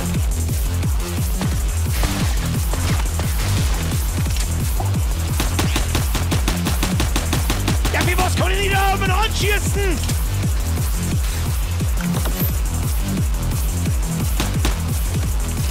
Ist noch beide? Liegen Leichenteile um? Ah, da ist einer! Was ist denn mit denen? Rotate the mouse wheel to move around the inventory. Ja, das sehe ich schon, aber ich habe nichts im Inventory. Okay, da kommen wir da oben. Ah, keine Kinder! Ah! Warte mal. Was ist denn das für ein Schrott, Alter? Was? Da liegen was Sachen umeinander, da fährt was umeinander. Gehen wir nochmal an den Brunnen da hin. Warum hat da ein Dinosaurier?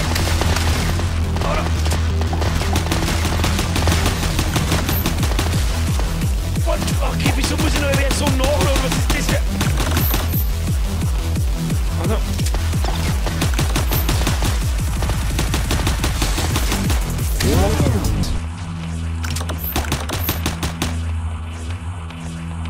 Was?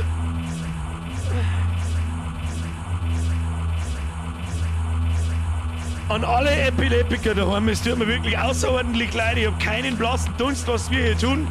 Ich hoffe, dass ich jetzt 13 so Blutdinger habe und dann außerfinde, was wir da müssen, weil... Jetzt lassen wir mal nach da. Okay. Da gehen wir noch eins weiter oben. Nochmal. Okay.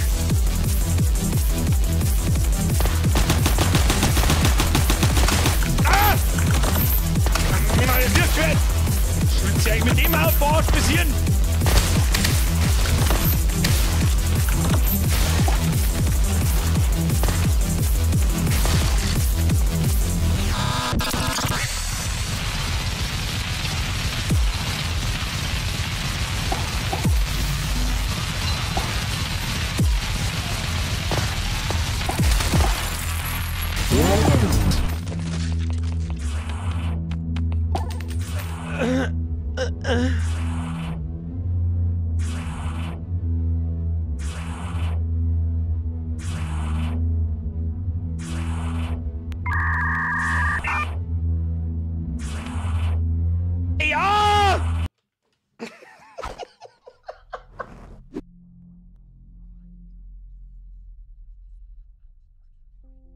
2 Keys haben wir noch. Was ist denn mit da?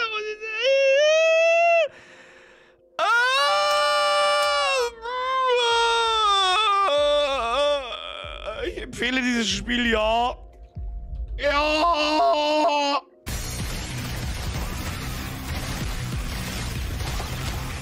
Der Soundtrack schäbert wie Sau.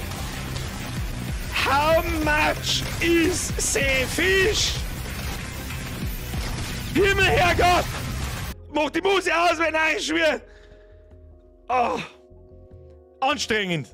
Also komm jetzt bitte, lieber Game, wir haben noch 2 Keys, bitte nicht irgendwo, irgendein Spiel, irgendwas, das hat übrigens auch 10 Euro gekostet. Okay, Spiele aktivieren. Nächstes, The Wraith of the Galaxy. Ja, das hört sich, bitte ist das nicht der 3. Teil von dem Raumschiff-Trottel. Now with a cat. Bitte nicht. Bitte nicht. Was ist das? The Wrath of the Galaxy. Herunterladen, das hat 5 GB. Okay, das kann zum Beispiel 3 Minuten dauern, aber das kriegen wir hier installieren. Dabei lesen wir, was es kann. Achtung, Shopseiten her. Und mal so. Schauen wir, was das kann. The Wrath of the Galaxy is a third-person space combat game. Aliens have taken over outer space in order to conduct experiments on the entire planet. Destroy them or they will destroy you. Aber das hat lustigerweise 100 sehr positive Bewertungen. Und es ist ein Early Access Game. Das ist das Allerwichtigste. Und es kostet auch wieder 10 Euro. Irgendwie recommended bei Dampfexpress. Wo? Tatsächlich! Empfohlen von einem Freund! Dampfler! Warte mal! Hat da was geschrieben? MMO Adventskalender Nummer 14. Dieses Spiel enthält Skull and Bones, allerdings nur im Weltraum. Eine vollständig immersive Weltraumkampfsimulation. Ich war sehr beeindruckt von der hohen Qualität des Unterrichts. Tentakelmonster sind die stärksten Feinde, während Meteoroiden-Texturen eine unglaublich hohe Auflösung haben. 7,5 von 93 Weltraumkrake. 12 Minuten Playtime. Ja! Sehr gut. Das wird spitzenmäßig. Ach, fuck my life. Es ist fertig.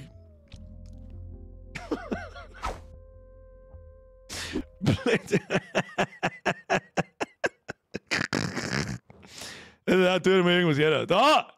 Language. Deutsch. Ah ja, immer diese geilen Unreal Engine 5 Menü-Tutorial-Dinger. Mein Menü schaut genauso aus. Und mittlerweile weiß ich, wie man sowas macht. Und deswegen weiß ich, warum das ein Tutorial ist. 12 Minuten schaffen wir. Strengen wir und so. Die Einstellungen. Es ist wichtig, dass da die davor ist. Ja? Video. Gamma. Maximale FPS. Drauf den Scheiß. So, Audio, kannst gleich mit oben dran. Meister Audio, die haben wir mal auf 60.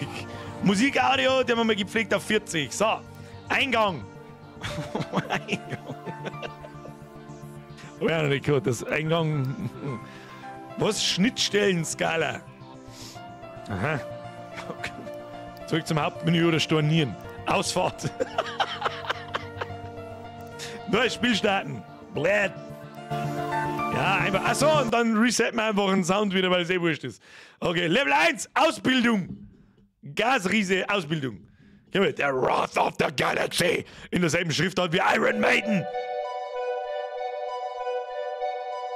Intergalaktischer Raum und mehrere Planeten wurde von Außerirdischen eingedrungen. Es wurde von Außerirdischen, von Aliens eingedrungen. Björn! Hey, mein Bester, vielen Dank für die hammergeile Unterhaltung. Minimum 2-mal Idee. Woch ohne die geht's gar nicht mehr. Mach weiter, so wie es bist. Du bist einfach der Beste.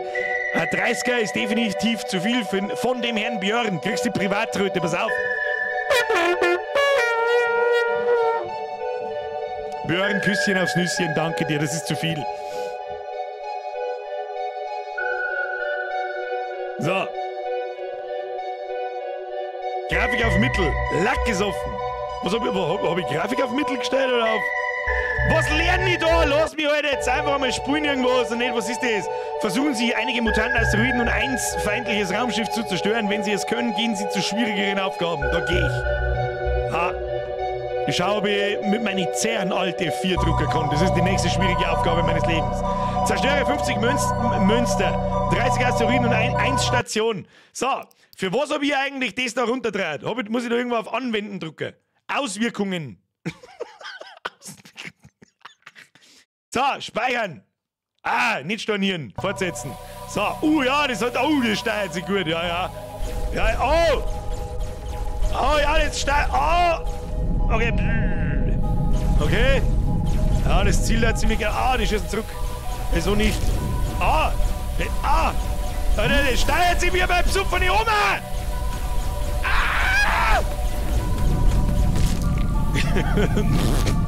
Ohne Scheißdampfler, 12 Minuten.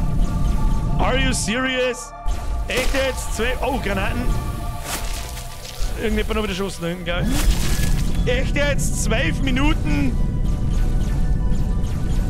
Ach, echt jetzt? Oh Gott, wir haben jetzt schon fast am Arsch. Ja, okay, Kim, Alter, was ist denn diese? Warum hat noch. Was ist das? Okay. Der Pilot 5 Sekunden später so.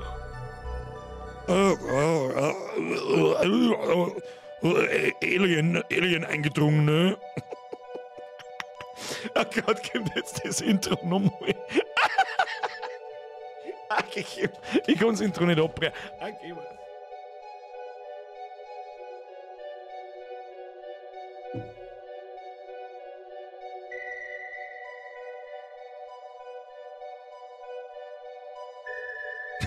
Mal alte 5. Ja, Alter! Los, mir halt noch, Alter! Ja, jetzt halt. Top-Anweisungen, Anweisungen, linke Maustaste vorher, Top-Anweisungen ausblenden, WASD, steuere das Schiff, Space, Waffe wechseln. Oh, was ist das? Laser! Okay, machen wir so. So. Holy shit, Alter, was war das? Atombomben! Ja, ich schieße einfach von da, dann können sie mir nichts tun. Aber da fliegt was her. Da fliegt was her. Geh weg! Mach mich kaputt! Schieß mal Atombomben ins Eck dreh. Da mir wurscht. So, der nächste. Peng, peng. Easy. Gib Raketenwerfer. Machen wir das Atombomben, machen wir da in den Haufen rein. Hab ich genau gesehen. Ach, Alter. Aber wenigstens schäbert gescheit. Da kann man nichts sagen. Da kann man jetzt nichts sagen. Schäbern tut's gescheit. Aber es hat ungefähr so ein gutes Trefferfeedback wie ich um 6 in der Früh, wenn ich aufstehe mit meiner Morgenladen. In der Kloschüssel. Was ist jetzt wieder? Jetzt dreht's mich wieder. Und jetzt dreht's mich wieder. Was? Was wer denn? Los jetzt mal in Ruhe. So, wieder nach vorn. Ja, da wird mir gar nicht schlecht, wenn ich da auf Q nie jemand andrücke. Das ist das Allerbeste. Damit was zielen die eigentlich da? Mit dem Dreieck oder mit dem Fahnenkreuz drunter? Bin mir nicht so ganz sicher. Ja, das ist ein grandioses Spiel. Ich beneide einen Dampfler so ein bisschen um 12 Minuten, aber die werden wir mir nicht schaffen. Geh weiter. Geh, komm, hör mir auf! Björn, nimm, weiß das Kunst, ich schleich mich in Nachschau-Squad, geh, geiler Wichser! Merci dir, Björn. Schluss jetzt. Danke dir für Speise und Nachtschicht, sofern das irgendwie möglich ist. Nein, schau mal jetzt das Intro nicht nochmal an! Kannst du knicken, Diggi! Kannst du knicken, Diggi!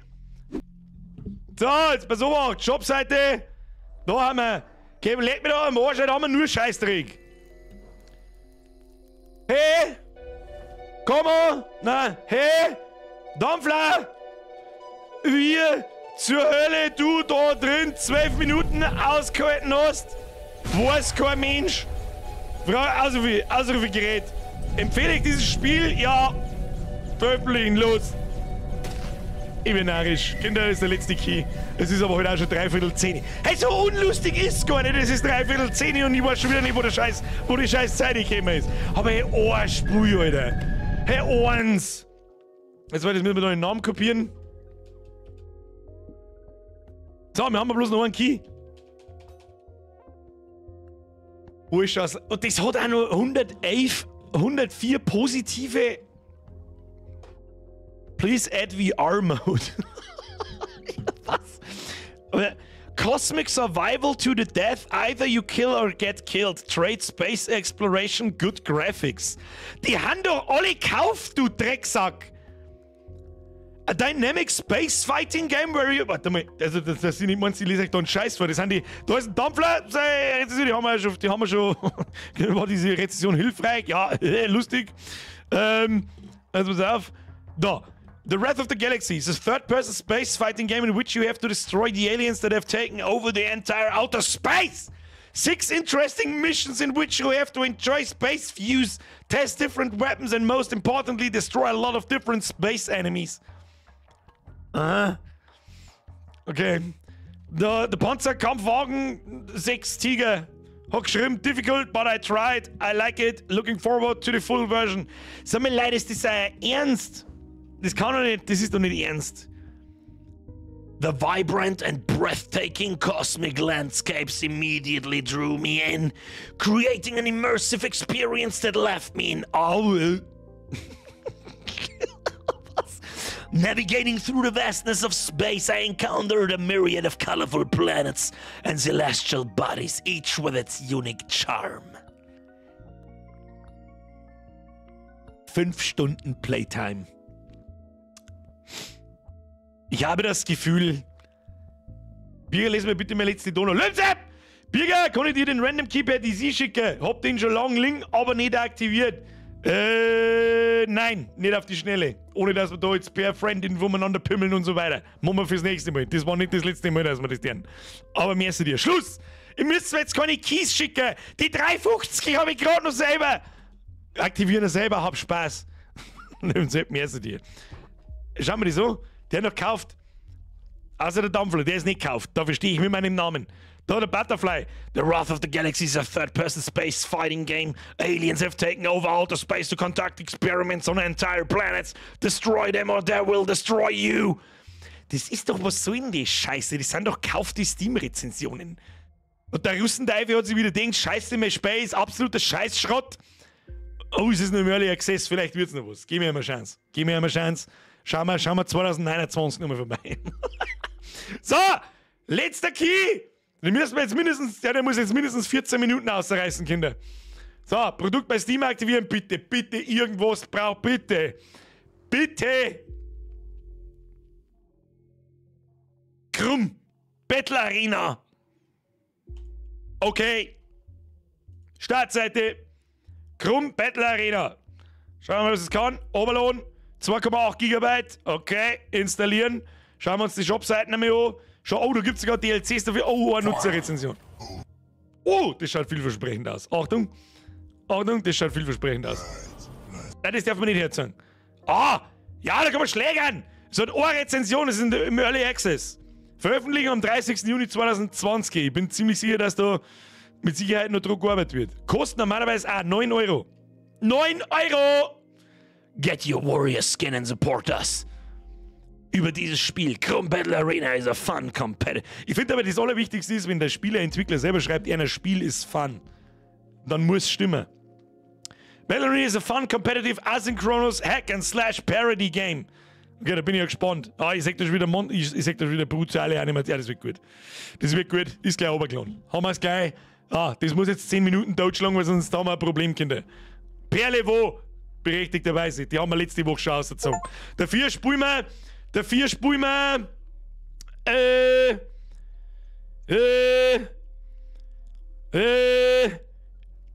Creepy Tale 2 und 3. So, Schluss jetzt! Rein in den Krumm! Schauen wir, was passiert. Ah, ja. Ah, der Sound ist schon wieder so dermaßen laut, dass man Shells reißt. Notepad, Exe wollen wir nicht. Krumm, das wollen wir, ja. Krumm. A very small company steht dort. Das wird wahrscheinlich ein Mensch sein. Oh, they call me. Was ist das da? What's your name, Warrior? They call me... lol-res. Und mein Passwort? Was für ein Passwort? Auch. lol-res. Remember. Username lol-res, Passwort auch lol-res.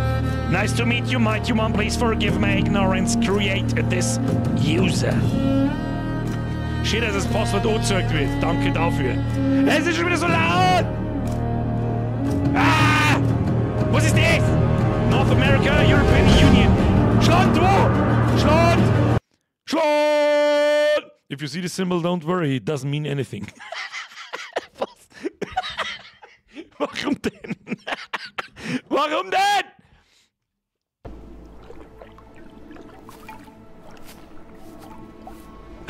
Wie geil wir ausschauen. Haben wir mir eigentlich dermaßen geil geformtes Dreieck, Alter. Stotter! I'm sorry, da gibt's ein Schmerzensgame. Mir hat's trotzdem belustigt. Merci, wenn's der Game mixt, was die nur noch trollt. Schaut einmal, there is no game, wrong dimension noch. Ich hab so viele Vorschläge für sie, die Schrottspiele gekriegt, dass ich gar nicht weiß, wo ich anfangen muss. Als Storner, da kannst du aber du nichts dafür, wenn das lauter Kack-Keys sind. Ich bin mir ziemlich sicher, das letzte Woche war One in a 100 Keys. Geschichte. Merci. Mr. Nut, Creepy Tale bekommt dieses Jahr in Teil 4. Ja, sehr gut.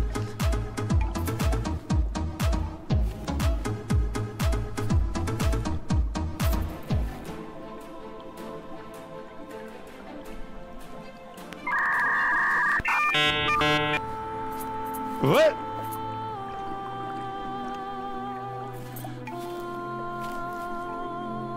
Lebensab, dann markiere die noch am Stream im Gaming Schmads, dann können wir es ausdiskutieren. Das können wir machen! Schluss jetzt mit Donations, Donaten zum Lesen von der letzten Donation. Schluss mit der Scheiße! So, was genau ist jetzt was? So, machst du mich nach oder was ist mit dir? So, jetzt pass mir auf. Options, Keybindings, Video Settings.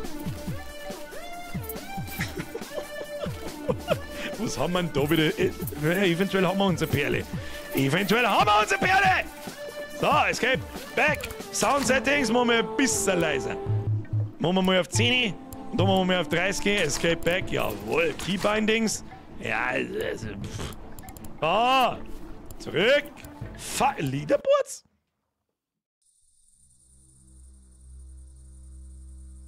Es gibt wirklich jemanden, die, was ist das, der Global Player Rank? Was ist denn das für Scheiß? 153 Compatriot Players. 4000 Leute haben das gespielt und gekauft. Jetzt warte mal, jetzt muss ich was ausrechnen. 4000 Leute haben das gespielt. Jetzt pass mir auf. Gehen wir mal davon aus, dass das die Hälfte davon, hat das regulär auf Steam gekauft. Was kostet das normal? Was? Fight. Was kostet es normal? 9 Euro. Das heißt 2500 mal 9. Dann hat der da 20.000 Euro gemacht damit. Okay. Alles klar. Wir kommen da wieder raus. Back to Main Menu. Okay. Ja. Fight. 9 Euro! Schau, was kann. There was a legend from a time long past of a man without king. A man without land. Warum tanzt denn da? Was? Click on the banner flag to select the arena to fight on. Top 20 countries fighting to control Panoria. Oh, ist der Brunzun, der Skullcleaver, damid. Was? Ich drücke einfach irgendwo hin, hau mal umeinander, keine Ahnung. 2 Attacker, 25 Defender, Deutschland gegen Irak, oder was ist das für ein Plan gewesen? Keine Ahnung. Jetzt haben wir schon wieder Black Screen. A fortress of might, a stronghold against the darkness. Ah, die ist drin. Has already come and gone. Ich kann das ja Turm stehen und okay, was ich... But a heap of ruins, a long gone shadow in the distant past. Oh, leck, Alter, was ist denn das für eine Grafik? Du tust mit dem Blumen aus. Mach mal Blumen aus. Das habe ich vorher schon irgendwo gesehen. Blumen, nein, aus. Chrome, weiß ich nicht, was das ist. Light Scattering, ja, lassen wir das alles mit drin. Aber das war jetzt schon wieder da, was ist, was, oh ja. Ah, wir machen eine Keule. Okay. Okay, wir können blocken. Press 2 to cycle through your weapons. Press 1 to holster your weapon. Okay. So. Wo ist jetzt da jemand? Da haben aufgespießte. boost up the fight. Follow the markers on the screen to pick up a time-based boost. Where is a fucking time-based boost? Time-based boost! Time-based boosten! Wo, Gegner, wo? Wo, Gegner? Irgendjemand haut da umeinander nicht. Was, Fight? Wo? Da ist einer! Was bist du? Ah, was? Try attacking the enemy from about 5-meter distance. This will deliver to your enemies devastating damage and confusion at the same time. Ah, warum was tut denn jetzt? Jetzt steckt das ja ein... Oder ist jetzt ein Halterung ins Auge gesteckt? Ich hau doch einfach aufs Maul! Ihr blockt. Ja! Wo bist du tot? Jetzt bist du tot. Enemies remain. Und das muss jetzt, da muss jetzt 30 Kleider. Oh, da ist noch einer. Nein. Pick up. So. Ich weiß nicht, wie das gegangen ist, aber. Gibt's eine auf den Deckel! Alter, die Grafik! 153 compatriot players fought for my control, okay. Da spritzt mir zwingend Blut. Was ist das da unten? Das der Pickup mag ich nicht. Wicked Souls. Ich hab 2 Wicked Souls, okay. Wicked Soul! Kommt jetzt da noch einer oder was? Ah, da hinten. Okay. Ah, da ist noch einer. Au! Dark Souls auf Wish steht. Das ist oh, Kopf abdroschen. Nice! Ja, das ist der Elden Ring DLC. Was ist das für ein Schrott? Was ist hier der Block-Enemy-AT? Ja, das habe ich schon gemacht, da hast du mir noch gar keinen Tipp gegeben. Geh weg jetzt. Surrender, ja, bist du der in scheiß Hand aus, dabei Heid, Schelle, du Trottel. Da ist noch einer, ich hab die genau gesehen. Ja, und dann gibt's da sowas wie Ausdauer, eben so. Gibt's einen Klonk. Au! Da, gib ihm. Ah, Kopf abtauschen, easy. Schöner pfeffert's den hinteren Weg. Oh, was haben wir da? Pickup. Ja? Ich tat gern. Jetzt haben wir da. Nice. So. Oh, da, ja. Das schaut sehr doomig aus. Das schaut sehr nach Doom aus. Schaut gut aus. Schönes Asset. Was haben wir jetzt da? Damage mal 4! Das heißt, ich muss bloß noch einmal zuhauen. Sag ich das richtig? Tatsächlich. Easy. Easy. Ah! Irgendjemand schießt, aber was ist denn? Oh. Zu schneller. Da hast du aber nicht viel ausgehalten. Muss man auch mit dazu sagen. So, was ist jetzt mit der zu schnell, die da? Pick up E. Ja, was picken jetzt ab da? Das wollte ich nicht abpicken. Das wollte ich abpicken. Das wollte ich. Ah! Oder muss ein Roundhouse-Kick. So, ich weiß nicht, wie ich den Kopf abgekaut habe, aber ich hab den Kopf abgekaut. Easy. Nein. Noch andere Waffen? Nein, aber nicht. Und da schlage ich mit dir. Ja, sag einmal. Da kann ja zuerst keiner was. Ach, die teleportiert's da über einer, so, oder was? Wo ist da noch einer? Hallo? Hallo? Ah, da hinten ist noch was. Kann ich da nicht schneller gehen? Doch, ich kann auf Schiff laufen, okay. Wie viele Gegner haben wir noch? 21, die da schlagen wir noch, das ist mir wurscht. Vielleicht kriegen wir ein Achievement. Oh, da kommst du hergestraft, schön. Sie ist geschickt. Oh, die holt schon mehr raus, schön. Oh, die holt schon viel mehr raus. Was ist mit dir jetzt auf einmal? Ah! So nicht, mein Freund. So nicht! Mach doch lieber meinen Rückwärtssalto. Oh Gott, ist das ein schöner Dreck. Es steuert sie halt.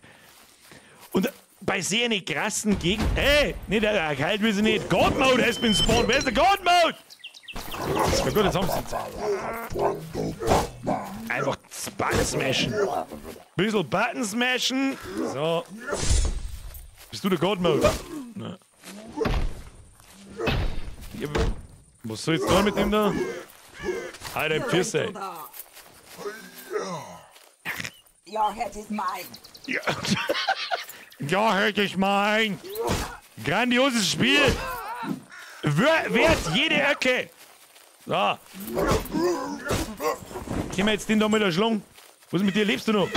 Nein, er lebt nicht mehr. So, lebt schon noch. Au! Jetzt bin ich gleich hin. Oh, der haut ganz schön zu, der Arsch.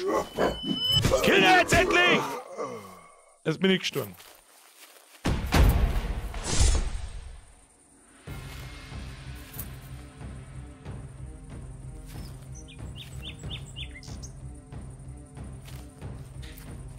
Auch Kinder, das war eigentlich genau das, was ich eigentlich letzte Woche schon erwartet habe.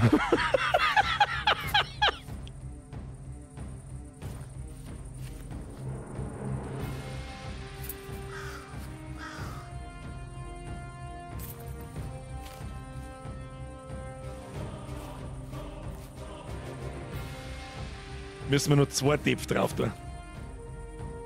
Vom letzten Spiel und den jetzt. Ich sage euch was.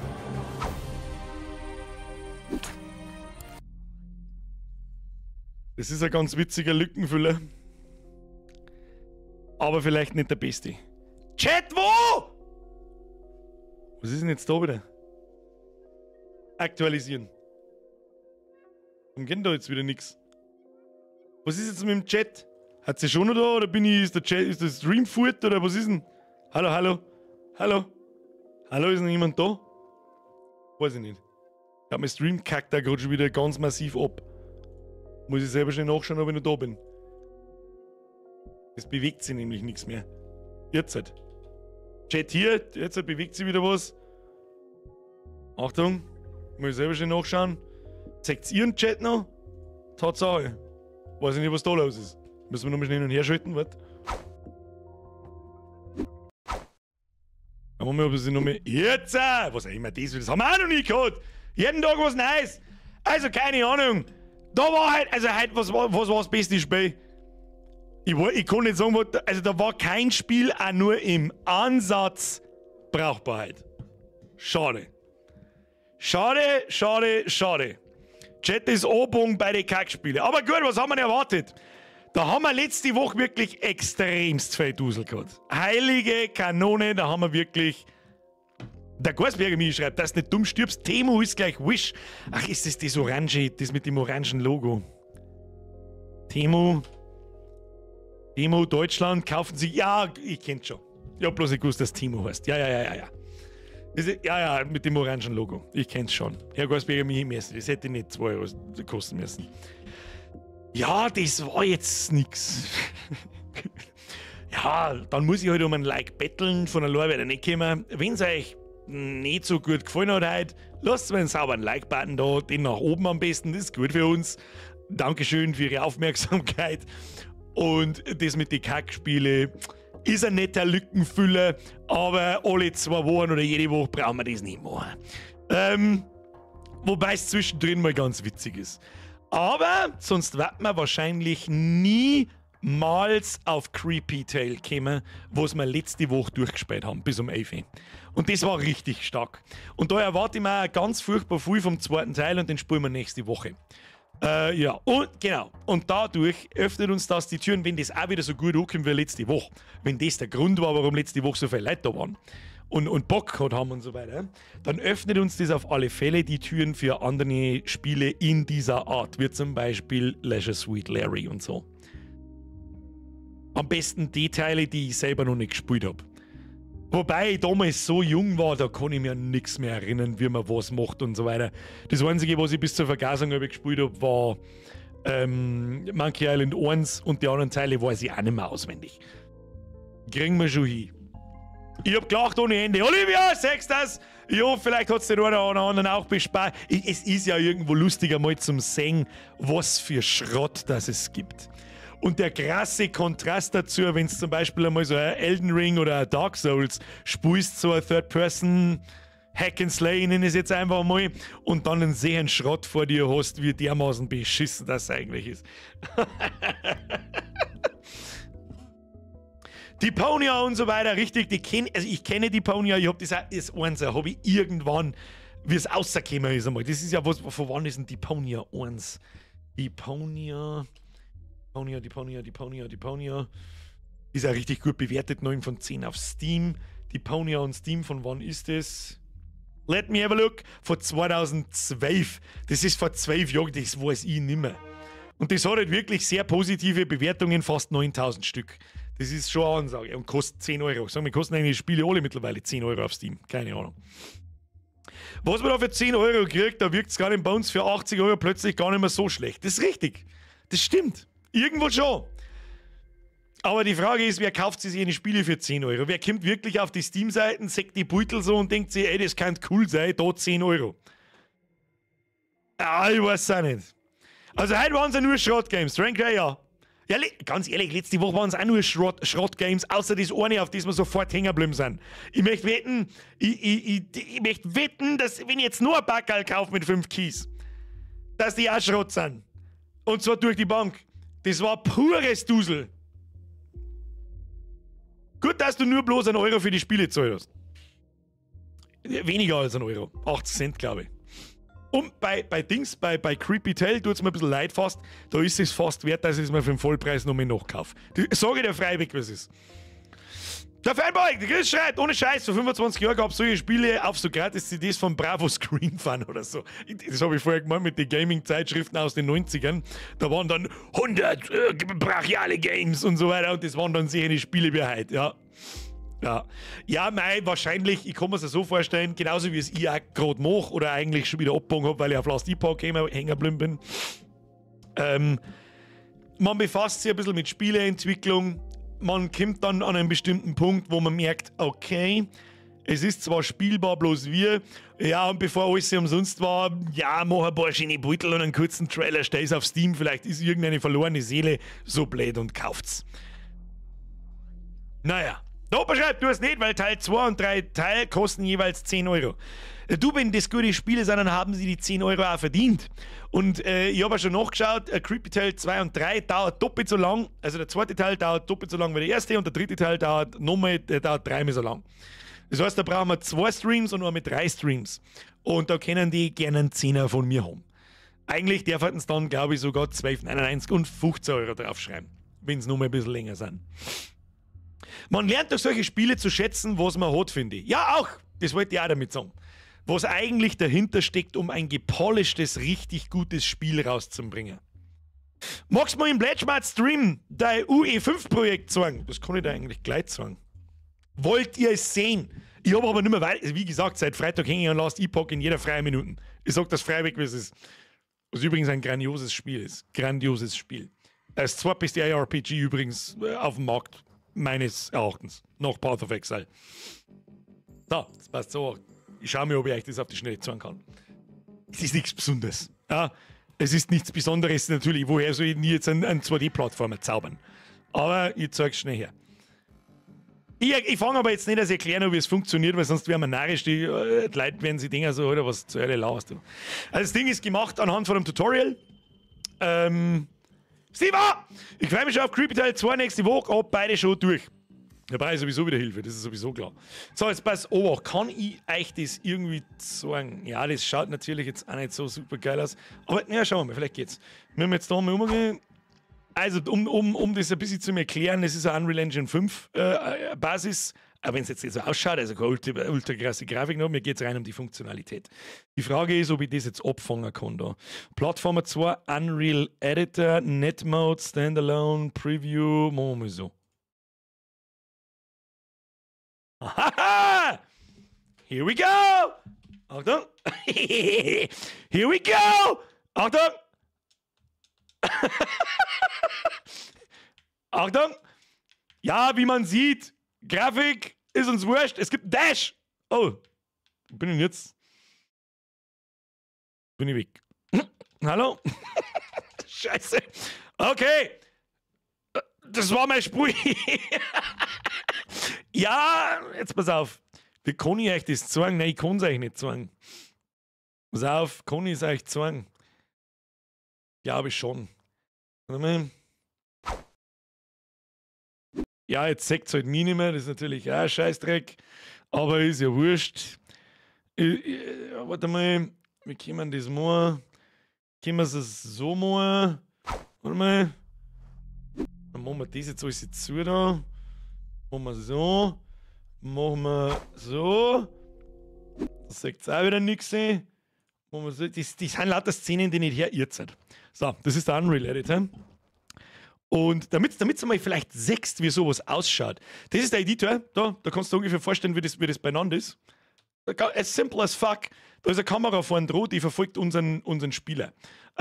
Und da habe ich halt, da kann ich dann zum Beispiel, ich programmiere mir im Prinzip den kleinen Gegner von der Fledermaus, sage ja, was ist der Idle-Status, was ist der Flirren-Status, schau nach links, schau nach rechts, was ist deine Bewegung, was passiert, wenn du mit dem Spieler kollidierst, was passiert, wenn der Spieler tot ist, etc. etc. Mag ich zum Beispiel eine zweite Fledermaus haben, dann kann ich die einfach markieren, drücke Steuerung C, Steuerung V, zirk die da so um und dann drücke ich da rum auf Play und dann habe ich 2 Fledermaus. Und das ist mein Spiel da so. Dann was passiert, wenn sie zusammenfliegen, dann dreht es um. Ja. Und dann ist es tot. Dann das Ding habe ich selbst. Oh, jetzt bin ich tot. Das ist die eigentliche Todesanimation. Aber gut. So, wie schaut sowas aus? Das ist Blueprint-Programmierung. Und, ja genau. So, das hier ist, so schaut der Programmcode zum Beispiel von unserem Player aus, von unserem kleinen Frosch. Zum Beispiel. Was ist das da zum Beispiel? Da. Haben wir eine Note, Schaden am Spieler. Dann wird der ganze Scheiß da berechnet, keine Ahnung. Dann haben wir eine Funktion geschrieben, die deinen Lebensbalken oben updatet. Dann wird entschieden, kriegt der Spieler bloß Schaden oder hat er weniger bei 0 Leben, dann stirbt er, dann und so weiter. Da fange ich jetzt nicht das erklären, aber sonst. Aber da lernt man, was dahinter steckt, hinter solchen einfachen Dingen, dass mein Charakter nach links und rechts laufen kann, wenn ich auf A und D drücke. Dass ich springe. Dass ich, während ich in der Luft bin, 2-mal drücken kann und dann einen Double Jump habe. Dann, und was mir jetzt schon wieder stört ist, so, wo ist der Dash? Achtung, Damage to Player, bla bla bla, jetzt weiß ich schon wieder nicht mehr, wo das ist Player died. Wo ist der Dash? Dash wo? Input, irgendwo haben wir einen Dash. Ich weiß bloß nicht mehr wo. Event, Enemy Damage, Event Tick, na, das ist alles nicht. Was ist alles nicht? Kannst du sagen, Player died? Ich weiß nicht mehr, wo der Dash ist. Ich sag das ganz ehrlich. Der muss eigentlich in der Player Base drin sein. Haben wir da ja Runden? Schaden an Enemies? Na, finde ich jetzt gerade nicht. Ja, haben wir schon wieder so weit, habe ich schon wieder eine Woche lang nichts da, weil ich bloß gesperrt habe, ich kann den Dash nicht ändern. Normal habe ich nur eingebaut, du kannst doppelt so springen, und wenn du der Tasten drückst, dann dasht halt kurz nach vorne so. Das habe ich. Ja, wie soll ich das erklären? Vieles davon ist aus dem Tutorial gemacht, um erst einmal zu kapieren, oder wie funktioniert das grundlegend. Und dann habe ich mir ein paar Funktionen hab ich versucht, dann mit meinem Wissen, was ich mir angeeignet habe, selber zu programmieren. Wie zum Beispiel der Stor, der runterfällt. Wenn man unten hinläuft, soll der erst runterfallen und lauter so ein Scheiß. Ja. Ich weiß nicht, ob ich da recht viel weiterkomme, wie das, was ich da hier habe. Wir werden sehen, schauen wir mal. Was kostet die Software? Gar nichts. Unreal Engine 5 ist umsonst. Bis zur ersten Million, die du mit deinem Spiel verdienst. Das ist das Geile. Gehst in den Epic Launcher, da gibt es einen Punkt, du hast Unreal Engine, kannst du runterladen, dann hast du das Programm. Und kannst du anfangen. Liken nicht vergessen, sagt der Crash Moonfire. Recht hat er. Heute live Birger mit How to programmieren. Ja, das ist nicht so direkt programmieren, das ist halt diese, ja, ich weiß gar nicht, wie man das nennt, diese Funktionen da zusammenschirmen und so weiter. Das hat mit dem Programmieren, das ich normalerweise tue, nichts zum Tor. Und hat auch mit Web Development nicht recht fett zum Tor, das ist schon ein bisschen ganz was anderes. Stefan, wann kommt's auf Steam? Da ist noch unendlicher weit weg. Das ist alleine sowas ist so unendlich viel Arbeit, das ist unfassbar. Sagen wir es so, es ist gleich gemacht, dass der Charakter hin und her. Ich habe noch einen zweiten gemacht, kann ich den noch herzeigen? Den habe ich dann mit anderen Assets gemacht, ich weiß allerdings jetzt nicht. Ich weiß allerdings jetzt nicht, wie viel ich da schon gemacht habe. Ich glaube auch nur springen und hin und her laufen und so. Aber halt ohne Tutorial, um das ist da gegangen. Dass ich halt habe ich was gelernt dabei, kann ich selber anwenden und die Problemchen lösen. Ja. Oder nein. Oder wie auch immer. Ja, und andere Assets habe ich gewählt. Warte, das zeige ich euch auch noch schnell, damit es nicht total umsonst war. YouTube-Video da. Haben wir da irgendwo? Ja. Schaut ein bisschen anders aus. Du drückst dann da rum auf Play. Genau. Und dann sehen sie nicht. Ah, jetzt halt. Da. Ja, genau. Da ist sogar noch Debugging drin. Zack. Ja. Und das soll der Dash sein.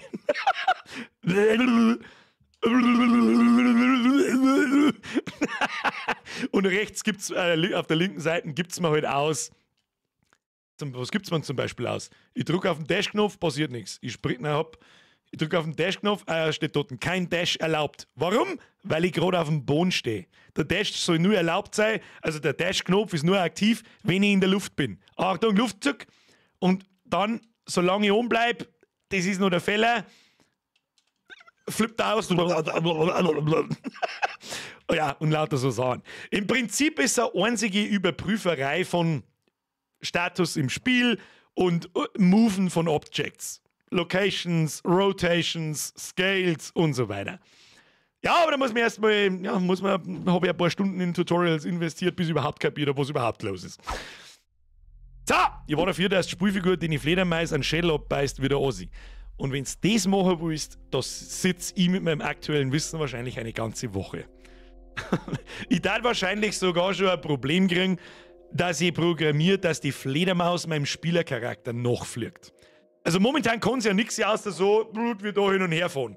Ja, das Einzige, was passiert ist, die Fledermaus fliegt, fährt irgendwo an der Wand an, Event, Hit, keine Ahnung was, turn around und ändert deinen Speed-Vektor in -1. Und dann fliegt es in die andere Richtung. Und immer so weiter.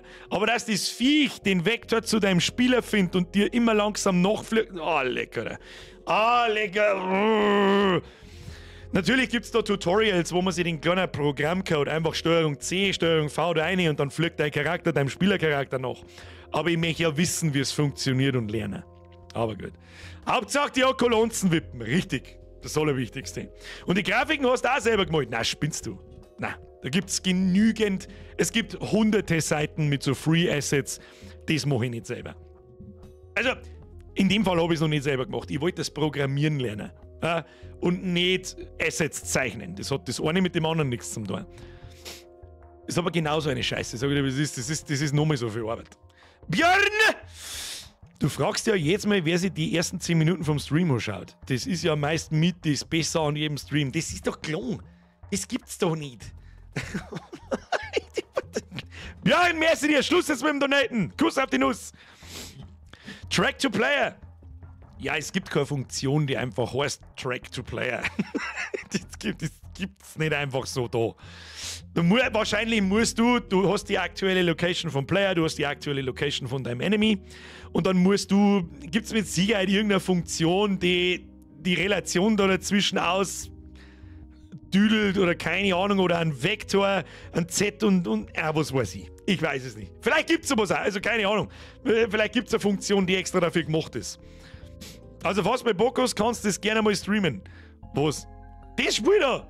Du, mehr gibt's nicht wie das, was du da gesehen hast. Es gibt noch nicht einmal eine Funktion, wenn ich tot bin, was dann passiert. Dann ist das Spiel kaputt, wenn du stirbst. Das war eigentlich ein gutes Spielkonzept. Ja, wenn du stirbst, ist das Spiel hin. Du musst einen neuen Player kaufen. War gut. Wenn du bei Frame-to-Frame-Animations brauchst, war die da. Ist ja nicht so, dass wir nicht auch einen Chris kennen. Dem habe ich zwar auch schon fast schon. Ja, das so jetzt nicht. In welcher Programmiersprache schreibst du das? FTL Python? Nö, es ist normal C++. Aber das, was du da gesehen hast, diese Nodes und so, das ist die Programmiersprache, Blueprint-Programmiersprache in Unreal Engine 5. Du ziehst da Funktionen zusammen und so weiter und if-Abfragen und Variablen mit sämtlichen Types und was weiß ich was alles sehen. Aber du kannst es auch plain in C++ programmieren, was ich halt mir nicht anhören will. Ich hab mir gedacht, hey, das schaut schon bunt aus, yeah. Aber ich bin schon ein bisschen reingekommen. Ein bisschen bin ich reingekommen. Was aber schreibt der Frau? Nein, das Programmieren, jetzt weiß ich nicht mehr, was du meinst. Nippelklötze für Code. Ja, so ungefähr. Aber das zum Verstehen, ich meine, da muss man sich halt befassen damit. Und ich habe halt jetzt schon wieder eine Woche lang nichts da. Scheiß Last Epoch. Wenn Last Epoch nicht so gut war, sie fix. Sabine schreibt, Ehre, gute Nacht, schlaft's gut, bis zum nächsten Mal. Wir sehen uns erst am nächsten Montag wieder. Da ist mal wieder etwas Päuschen dazwischen. Und nächste Woche kann man mal ich bin mir nicht sicher, ob es eine gute Idee ist, ob wir einen zweiten Uncharted 4 Stream einhauen, am Freitag um Meta zu machen. Herr Hofer! Was für Donation? Bitte mehr Far Cry Meister LG aus Österreich. Mehr als wie ein Zwickel 50, aber Far Cry wird es hier nicht mehr geben, weil Far Cry genauso gut ist wie Assassin's Creed. Und Assassin's Creed ist genauso gut wie Far Cry. 50 Stunden Open World Schinken. Das ist nichts für mich. Das ist nichts für mich. Der Herr Niedermeyer schreibt, Programmieren in C++ ist so zum Speimen, ich verstehe, dass du das nicht tust. Ja, ich weiß nicht einmal, ob es zum Speimen ist oder nicht, aber da habe ich einfach keinen Bock drauf, plain Code zu schreiben und ich habe mir gedacht, ich probiere das jetzt mit diesen Nodes, mit diesem Blueprint-System und das hat mir eigentlich ganz gut taugt. Aber ist auch nicht weniger gut verständlich als normal C++ programmieren, so viel dazu. Nippelklötze Unreal Engine Edition. Gerade Uncharted immer gut.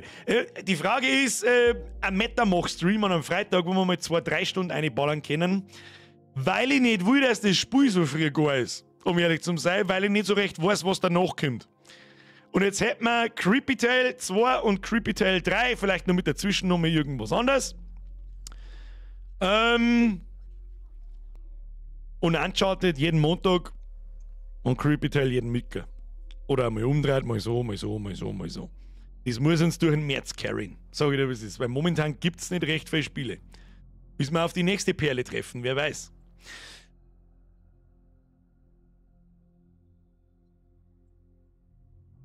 Was der Ingame-Shop auch schon mit 800% Zusatzwerte, der ist natürlich schon fertig. Den habe ich euch bloß noch nicht gezeigt. Den baue ich dann ein, wenn Release ist.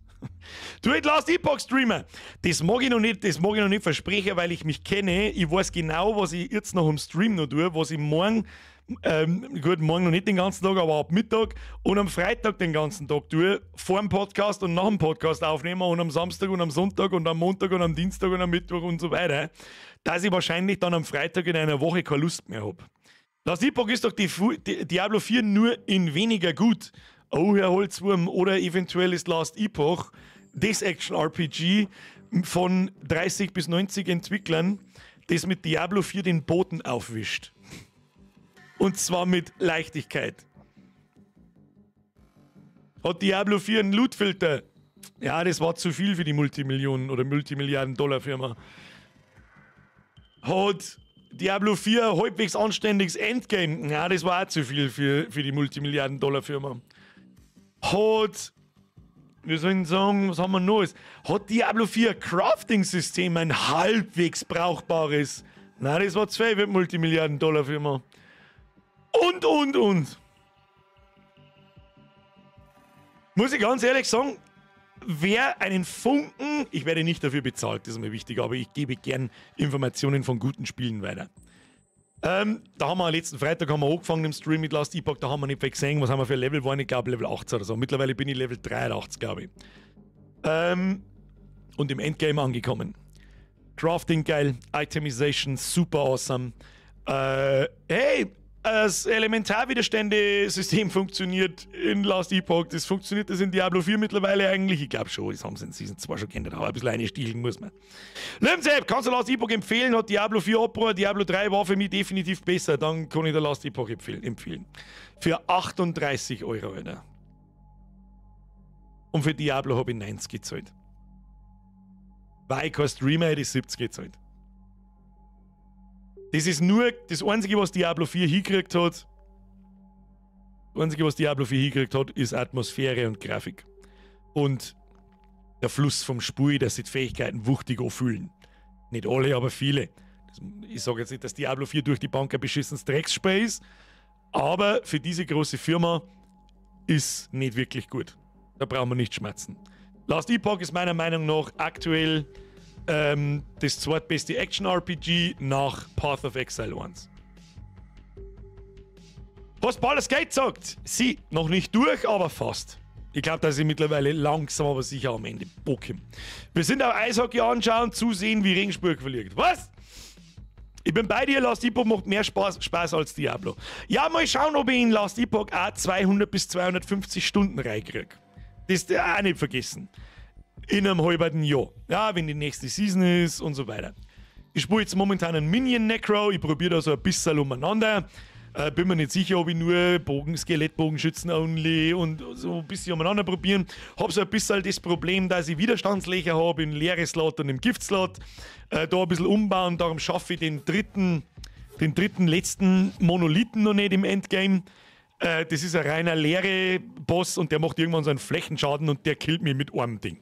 Da komme ich nicht aus. Macht zack und ich bin tot. Was ist mit Hard Rain? Was war ein Hard Rain gleich wieder? War ein Hard Rain gleich wieder? War das nicht Heavy Rain? Du meinst wahrscheinlich Heavy Rain, glaube ich. Ja, mal schauen, können wir auch dazwischen einbauen. Ich kenne die Leute, die Maschinensprache schreiben. Wir waren auch Cracker-Team in der C64-Zeit. War eine geile. Oh, Mr. Werner, Christa. Sind wir aber alle zwei schon ein bisschen älter. Wenn du nicht sogar noch älter bist als ich. Hellblade dauert auch nicht so lang, das stimmt. Blizzard verkackt ja nicht gerade bei Diablo. Das ist ja nicht, schau der Overwatch an, das ist auch nicht mehr, was mehr war. Herr Niedermeyer, da hast du absolut recht. Und vor kurzem ist ja der letzte Hoffnungsschimmer für Diablo, aber allgemein für Blizzard gestorben. Wie es geheißen hat, der Blizzard-Präsident ist zurückgetreten und jetzt ist eine Tussi Präsident bei Blizzard. Das ist allgemein nicht schlimm, dass das eine Frau ist, aber was schlimm ist, die hat sich vorher um Call of Duty gekümmert. Und jetzt weißt du, was auf World of Warcraft, StarCraft, Overwatch und Diablo so zukommt. Blizzard, ich sag's auch nicht gern. Aber Blizzard bzw. Activision Blizzard ist mittlerweile auf einer Ebene EA, Ubisoft, Activision Blizzard. It is what it is. Leider ist es, wie es ist. Selbstverständlich als Streamer wahrscheinlich auch so. Natürlich werde ich mir das Diablo 4 Add-on kaufen, damit ich mitschmatzen kann. Und vielleicht macht es ja wieder mal, weiß ich nicht, ein Job bis Level 100 lang Spaß. Dann ist das in Ordnung für mich. Hauptsache ich kann ein bisschen mitreden. Ich kann es auch von der Steuer absetzen. Sehr gut. Der Holzwurm schreibt, du bist schuld, dass ich seit Release jeden Tag ca. 10 Stunden Diablo 4 spiele und jetzt willst du es schlecht reden. Dein Close Beta Stream war Auslöser, dass ich überhaupt mit Diablo angefangen habe. Hey, um Gottes Willen, hey, wer mit Diablo 4 Spaß hat, dann wirst du mit Last Epoch und Path of Exile nie wieder fertig werden, weil es so meilenweit viel bessere Action-RPGs als Diablo 4 sind. Wenn du Spaß mit Diablo 4 hast, hey, um Gottes Willen, no, es ist wie bei Skull and Bones, da gibt es ja auch Leute, die finden das gut. Lasst es euch von mir nicht versauen. Aber ich zeige euch bloß, hey, es gibt noch was. Ich hab da jetzt Speed gezeigt. Und jetzt hol ich Last Epoch aus und zeig das Heroin. Und wenn's das dann hast und da dann am Tag 14 Stunden einsuchtelst, dann zeige ich das Fentanyl Path of Exile 1. So. Man sollte die Spiele von Deni Baraba einfach nicht kaufen, Problem solved. Ja, das ist richtig. Das macht jetzt auch das Kraut nicht fett, ob ich als einzelne Person da herin das Spiel jetzt kaufe und herzeige. Wenn ich nur drüber schimpf. Dann wird keiner daheim sitzen, ja, das schaut ganz geil aus, das kaufe ich mir. Es gibt genügend Leute, die befassen sich nicht wie mir mit Spiele. Konsumieren keine YouTube-Videos, andere Content-Creator, die sich mit Spielen auseinandersetzen. Ist das Schrott, ist das gut, ist das keine Ahnung, sondern es gibt so viel Casual-Pimmel da draußen, die denken sich, oh geil, Piratenschiffe. Und bei Diablo 4 ist Nostalgie. Da erwischen es mir, wenn ein Diablo 5 kommt in 10 Jahren, dann werde ich es auch wieder kaufen.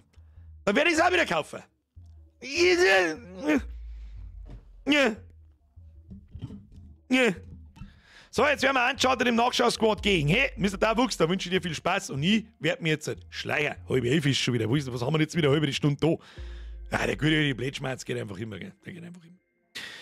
So, meine sehr verehrten Damen und Herren, ich hoffe, Sie hatten einigermaßen Spaß, trotz Bullshit-Spiele. Aber das wollten wir ja. Das wollten wir ja. Jetzt nicht so. Vor allem ich oder so. Vielen Dank fürs Zuschauen. Wenn's schmeckt, lasst uns schnell ein Like da. Ich grüße den Nachschau-Squad. Ab in die Kommentare. Wer vom Nachschau-Squad ist da? Los, tu es.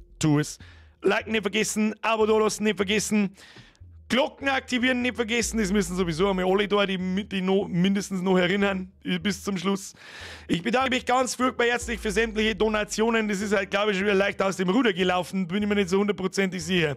Welcome to the Squad an alle neuen Mitglieder. Welcome to the Squad weiterhin an alle alten Mitglieder. Und danke für die Resubs. Press Triple F für die Moderatoren. Und das, was der Sprenger schreibt, ist heute unser Abschlusswort. Ich wünsche Ihnen eine gute Nacht. Hauen Sie sich hinein. Habe! Und wir verabschieden uns mit dem Hashtag Psst, bitte.